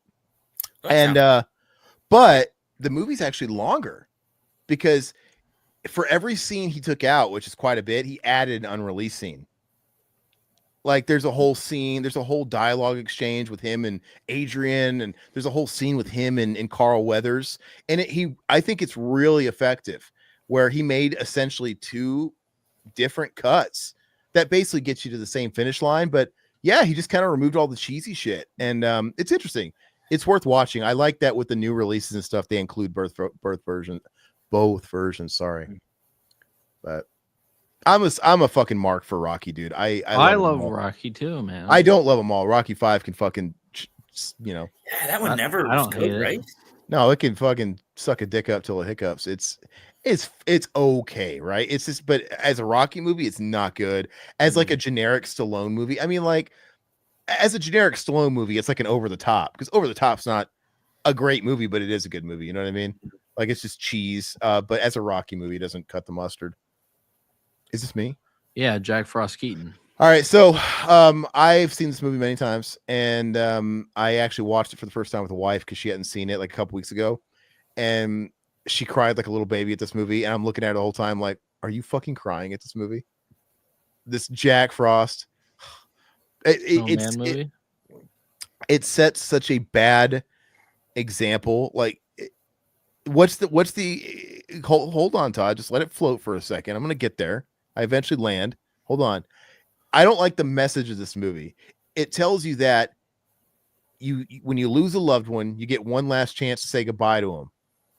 That's a load of shit. Because that's you know what I mean? Like he loses his dad. It's sad. But then his dad gets to come back and do unfinished business, and he gets to say goodbye to him and his wife, hug and kiss, and he disintegrates. And I'm like, what is this movie trying to say? I don't know. And even Zach said that when we did. He's like, yeah, man, I lost my dad, and I fucking hated this movie after that. Like, this is not how it works.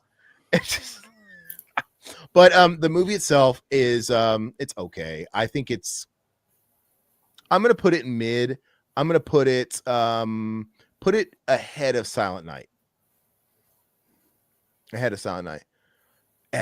Yeah.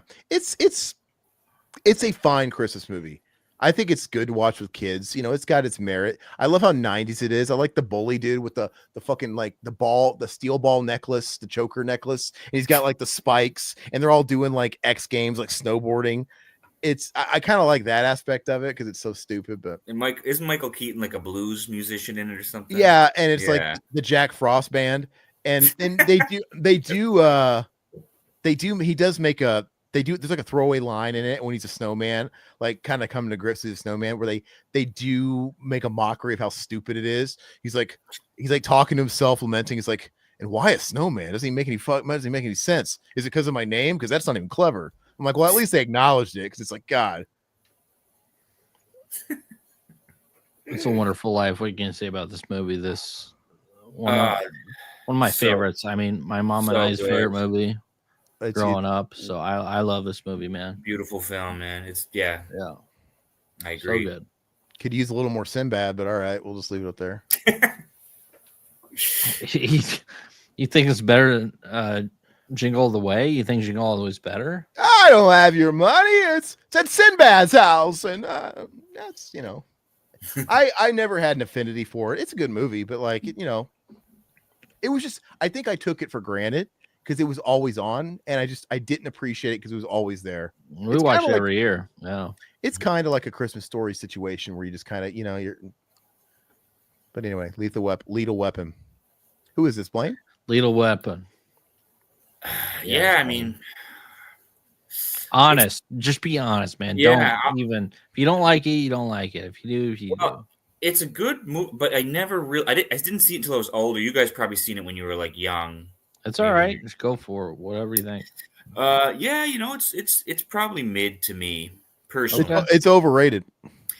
Yeah, I never really cared. I mean, I don't know. Yeah, I definitely agree with you there, man. Very overrated. Kind of boring. Lethal Weapon 2 is so much better. I don't know if you've seen 2, but like, have you seen 2?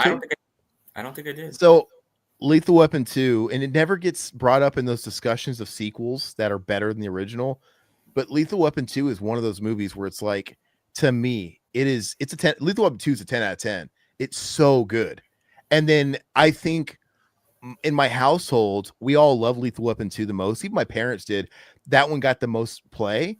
And I just feel like I was spoiled by Lethal Weapon 2. And then I went back and I watched Lethal Weapon 1. And I'm like, this is just not it. Lethal Weapon 1 feels like proto Lethal Weapon 2. Like it's like they're kind of, I don't know. Gary Busey's awesome in Lethal Weapon 1. Mr. Man. Joshua. Yeah. He's funny and he's good, but just I don't know. I think this is just teeing you up for the second movie. It's establishing the characters. I'm too old for this shit. Riggs is suicidal. The second one, Riggs isn't suicidal anymore, and it's more lighthearted, and it's way funnier. It's more of a better like buddy comedy movie, a better action movie. Just everything is. And then they add in Leo Getz. They add in Joe Pesci, and he's fucking brilliant. So you should watch Lethal Weapon 2. I guarantee you. I think you'll like it more. And I then actually like the first one better, but that's you're nuts, dude. Really? Yeah, I do. Insanity. 3 kind of is like it goes back down again. 3 is like a fucking cartoon. It's a little too, but like I said, 2 just ruined the whole series because I think it's so good. Wow, you like the first one better? I do. Shame. Ernest Saves Christmas. I'll see you, Aaron. This movie's not good. I love Ernest. And I know this is kind of like during the classic run of Ernest films, but this movie, we're going to give it a low mid. You're so right, man. I rewatched it lately and I love Ernest so much. Mm-hmm. And you always talked about how shitty this is. And I agree with you, man. It's not as good as the other ones. And it should be good because I love the aesthetic. I love the little cast of characters. I like Santa. The elves are a nice touch. Just the idea that Ernest saving Christmas. It's like it's wrapped up in a bow. Take it, run with it. Like you should have a great movie. I feel like I don't know where. I feel like there is more of a movie here, and maybe because they had more meat on the bone, maybe that's where Ernest falls apart. Whereas Scared Stupid, and I think the best one is Goes to Jail. Yeah. They're so much simpler, and it's all about just fucking getting Ernest into wacky situations and him making a bunch of, I do recommend The Lobster, a bunch of stupid fucking blah. Whereas like Ernest Saves Christmas, it's kind of bogged down by more support characters, a bigger story. Yeah, convoluted. and I just think it's too big of a vehicle for an Ernest character. Like we just want to see Ernest with the fucking big tits and the ball and the falling out, and the woman, the neck brace. Come on, let's just. But yeah, I wish it was better because if it was better, I would love to watch it every year. I like the Vern scene though when he goes to Vern's house with the tree and he's destroying his house. That scene's funny, but that's it. I kind of want. Maybe I should watch it again this year. I always go back to it. Like maybe I'll like it a little better, but I probably won't. Christmas Sleigh. Yeah. The horror movie. Okay. Who's next? Me, Four Christmases. It's mid to shoddy. I put it in shoddy. I think Four Christmases is better than Fred Claus. Where'd you put Fred Claus? Oh, right. You put it above it. I put above Fred Claus. I think it's better than Fred Claus. I think Four Christmases. I actually would put Four Christmases if it was my choice. I probably would have put it right behind Just Friends and ahead of Harold and Kumar. No, not me. I think it's a better movie, but not me. Anyway. Okay. I respect your opinion. I like Vince Vaughn, but yeah, it's shoddy mid. I mean, speaking of Vince Vaughn for a second, did you guys see Brawl in Cell Block 99? Yeah, it's good. Great movie. I love that movie. That's a 10 out of 10 for sure, man. Yeah. I don't know if I can give it a 10 out of 10 just because I think it's a little long, but it's really good. Like I think I gave it a 9 out of 10. I love it. I would give it really high. I look at everything and I'm just like I'm always trying to edit the shit out of what I'm watching. Like it's almost like a sickness. Like, God, they should have taken this out from that. Sometimes I can't enjoy movies because I'm like always trying to figure out what they should have. But yeah, it's great though, man. Just a little long. Did you watch Dragged Across Concrete, the follow-up? That one, yeah, that was probably an 8 out of 10 or a 7 out of 10. And that one's even longer, right? Where it's like, oh, you want to cut some fat out of this. The Cell Block is way better. And Bone Tomahawk's a little. I feel like Bone Tomahawk's great too, though. Tomahawk's great. Yeah, Cell Block might be the best of them. I feel like Dragged Across Concrete. God, let me have it. Let me go into an editing room with it and cut that fucker up. I think that could be a great movie if they really just Shot Caller yet. Watch that because that's with. Is that his follow up? Is it? No, it's one of the Lannisters from. What's that show? Game of Thrones. Yeah, Game of Thrones. That movie's awesome too. Shot Caller. Yeah. That same director, he did a Puppet Master film as well. That movie, I think. Littlest Reich. What do you do? Yeah, Littlest Reich. Yeah, I haven't seen it, but it might be one of the Littlest better. Reich. Littlest Reich is okay. I'm not a huge Puppet Master. Mac's a huge Puppet Master guy. I don't. Yeah, that was awesome, dude. Yeah. But Littlest Reich is kind of fun, and it stars the guy. I don't know his name. It's that comedian. He's in Harold and Kumar Christmas. You know that one, the one that's like in charge of the baby, right? I think that guy. But it's an odd movie, but I think it's like an adjacent Puppet Master movie. I think from what I hear is like it doesn't really connect to the classic like line of not that I canon. Care. Yeah, but it's kind of fun. Okay, cool. Hey, sorry. What's up, everybody? Sorry, Ishmael. I've been ignoring the chat. Who put the acid in my drink again? Ishmael, what's up, dude? John Doe, Elf is so good. Is Elf on this list? No. How did you not put Elf on? I mean, I it's just such a big movie. I'm surprised you didn't put it on here. But there's so many movies. I mean, I have 40 some movies on here. Yeah. Good. Blaine, what do you think of the Home Alone 4? Taking Back the House, bro. Have you seen this one? So is this the one French Stewart? Yes.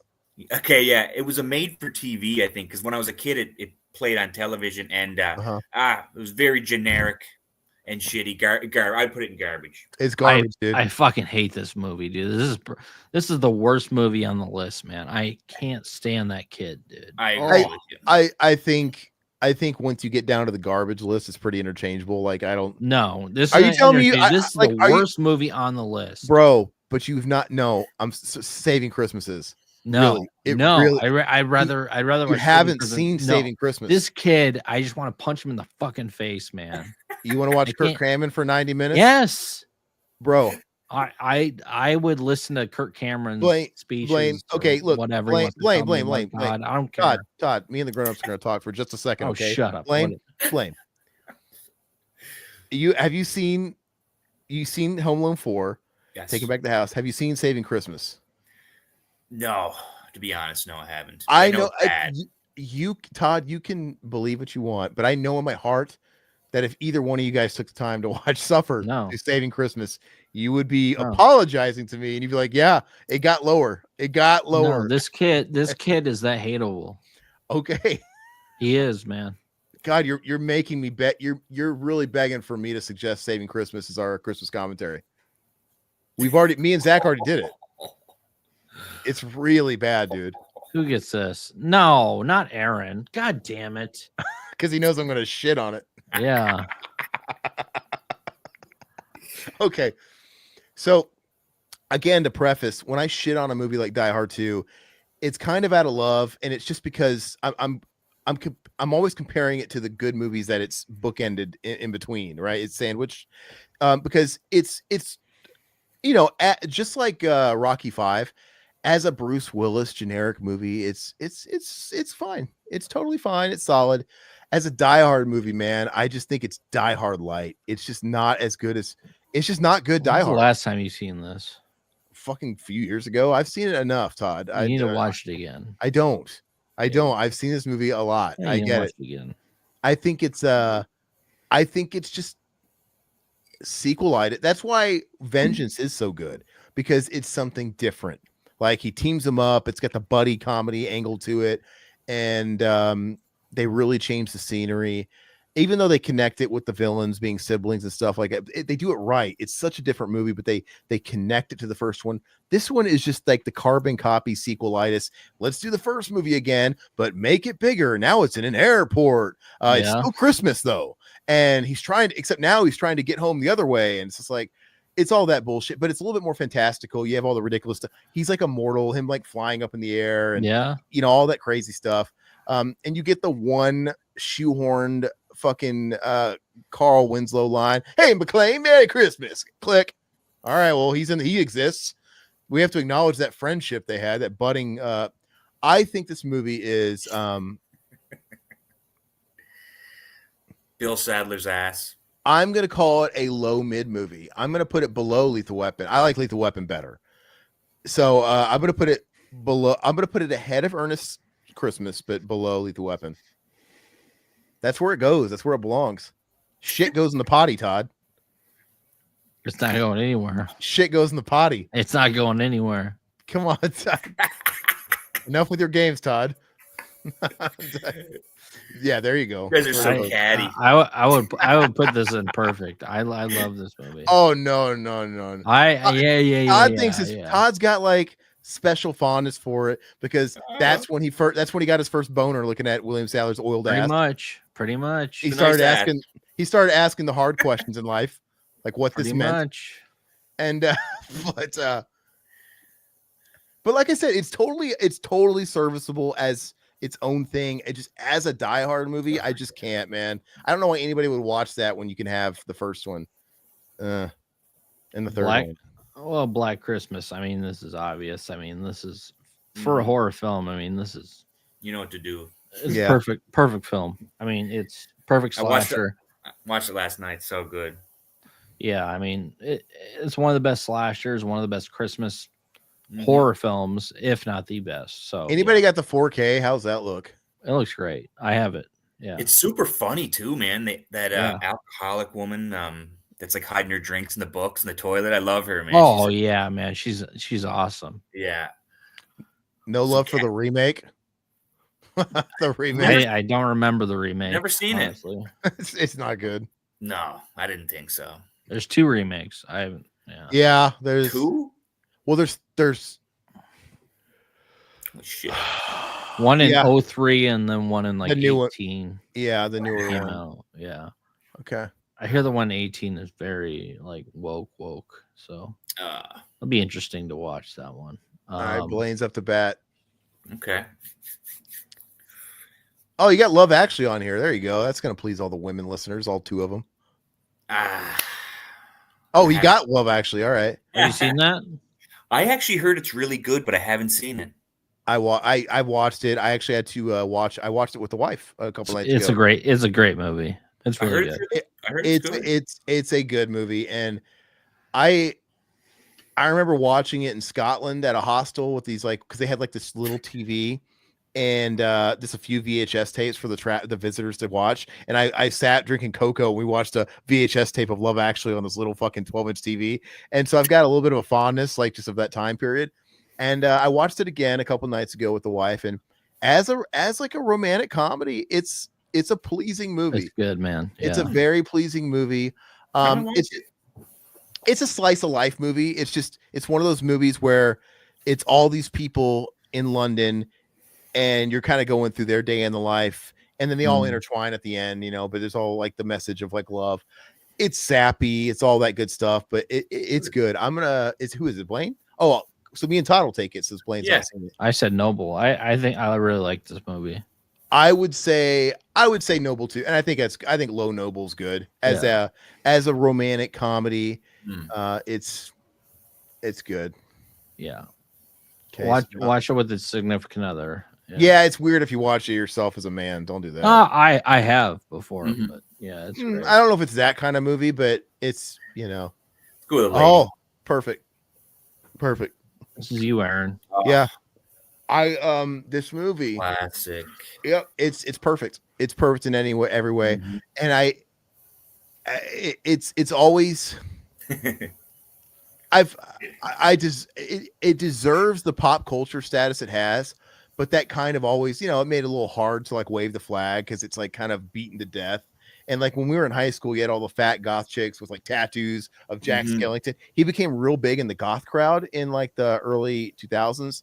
And then now, and then after the 2000s, Disney sort of adopted on their main brand, right? Because it was Touchstone. They put it under the Touchstone label because it was too dark. But now Sally's like a Disney princess now, and Jack Skellington's all over Disneyland. I'm like, so that kind of fucking taints it a little bit to me because it's like, and even when you go and buy the movie now, they all have like Walt Disney pictures at the top of it. They've really accepted. So that kind of sucks. But calling a spade, the movie's perfect. Tell us what you think, huh? It's perfect. It needs to go on the perfect, and it's gonna go for me. Just leave it there. Nope. It's gonna go right. Okay, it's gonna go behind Batman Returns. I'm doing it. Oh my god! I'm doing it behind Batman Returns. I didn't even change mine. I mean, I could change mine right now. No, you cannot. It's past. No, you can't do. No, you can't do that. No, it's past. Who cares what it's on? There? I just think it's so insanely watchable. It's like 79 minutes. I could watch it every year, and it's dual holidays, man. I watched our local, like the Phoenix Symphony, kind of do that whole thing where they play the score along to the movie. We went to like the Opera House and did that a couple years ago. It's so fun and great for kids, great for everybody. Who did this? Me. Oh yeah, that's no brainer. It's the best. Yeah. It's the top of the crop. Yeah. The last two are good. So, yeah. It's you and Blaine. So this is Blaine. Scrooged. Perfect, man. It's a great movie. Do you think it's perfect or do you think it's mid? I think it's pretty. Quit trying to sway the vote, Todd. I think it's garbage. Really? You think it's garbage? It's trolling me. I don't know. What do you think it is, Todd? I'm curious. What's Todd got to say? What do you think it is? Me? Yeah. I would give it a Noble. Okay. Well, yeah. What is Blaine's choice here? Well, anything with Bill Murray at this time is perfect, man. This time period. Okay. This time period is just so great. And it's a Christmas movie with Bill Murray. I mean, you can't go wrong right there. And, okay. In my opinion. I can't argue with that. Wait, so you call it perfect? I think it's perfect. I had a really good experience watching with my kid when she was young, and she loved it, and we had a good time. And, I have to rewatch it, though. I haven't seen it in like 7 or 8 years. So I would go either way, if perfect or Noble. I think it's fine either way. But I think it's probably just because of the era I come from, but it's the second best adaptation of A Christmas Carol. Definitely. That's just because of my age group. And the first is Muppet Christmas Carol, which Todd didn't put on this list for some reason. Todd, if you put Muppet Christmas Carol on this list, it would be fucking S tier perfect, right behind. Never everything on here. Right behind, but okay, it would be right behind Home Alone. Muppet Christmas Carol is amazing. Had to have Saving Christmas on here. Come on. Yeah, where's Christmas with the Cranks, bro? Where's Reindeer Games? Where's Surviving Christmas? Oh, fucking terrible. All right, so this is mine. Yeah. So, Christmas Vacation is a movie that I love. It's great. It's kind of a little overdone. It's kind of like bordering on Christmas Story, where it's like they fucking just wear this shit out with merch and everything. And it's just, okay, we get it. It's a holiday classic. There's a part of me that wants to put it on perfect, but at the same time, it's not as good as the first movie. If we're talking about vacation movies, the first vacation is the best.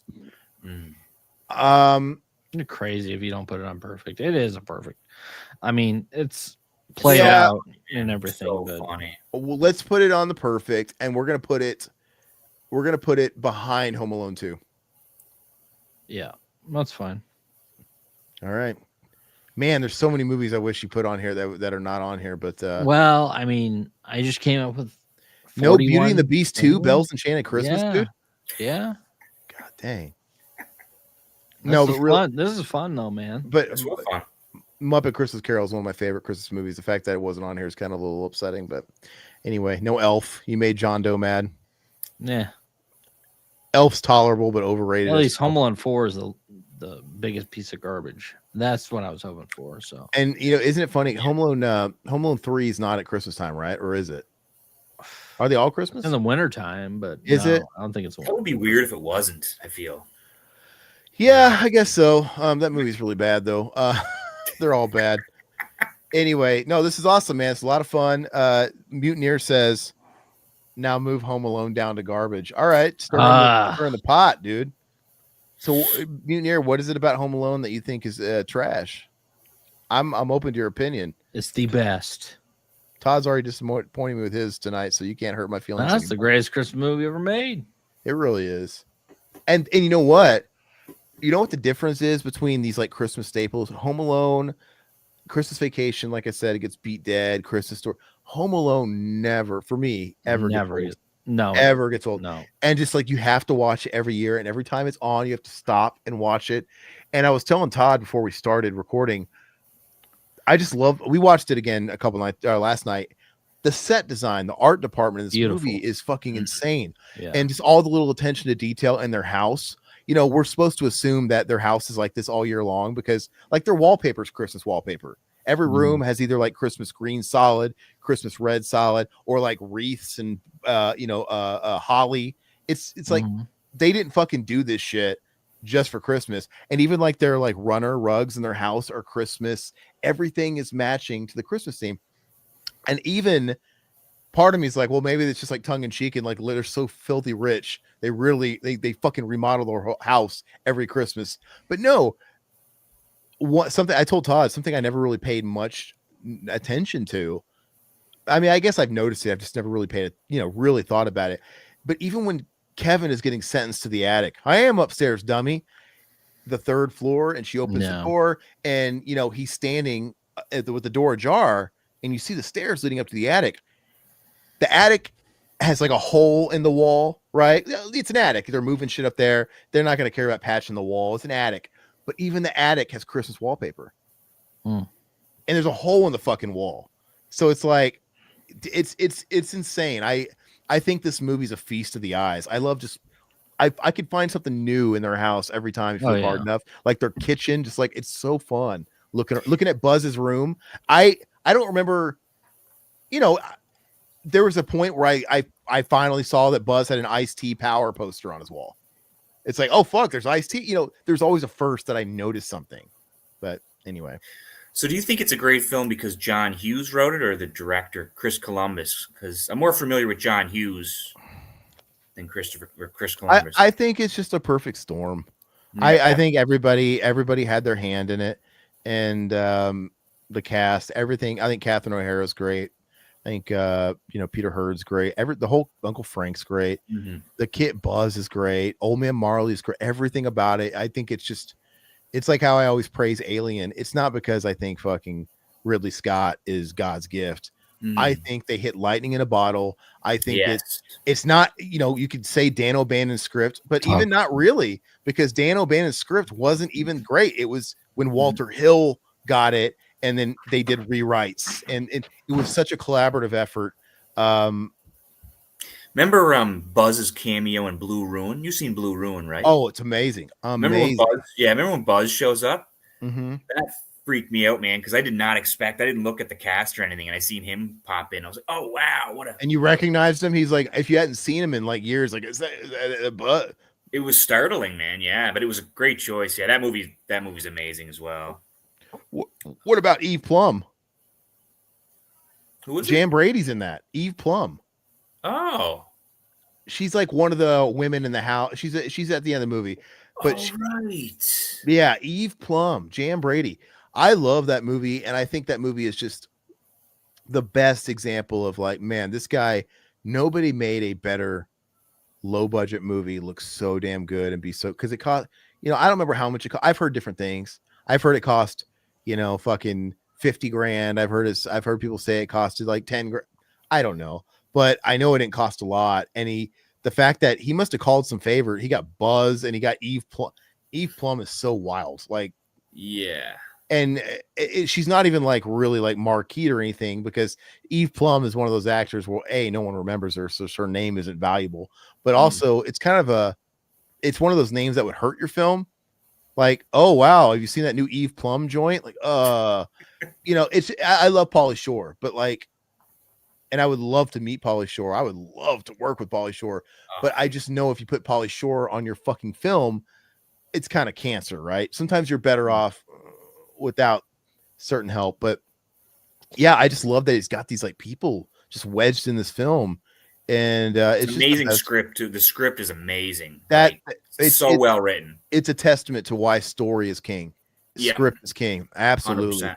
Because it's just, the script is amazing. To me, it's a masterclass on how to do a lot with a little. 100%. Mm-hmm. Did you like Green Room? His follow up? I love Green Room. I love Blue Ruin a little more. Same. Green Room, yeah. I like Blue Ruin just a little more.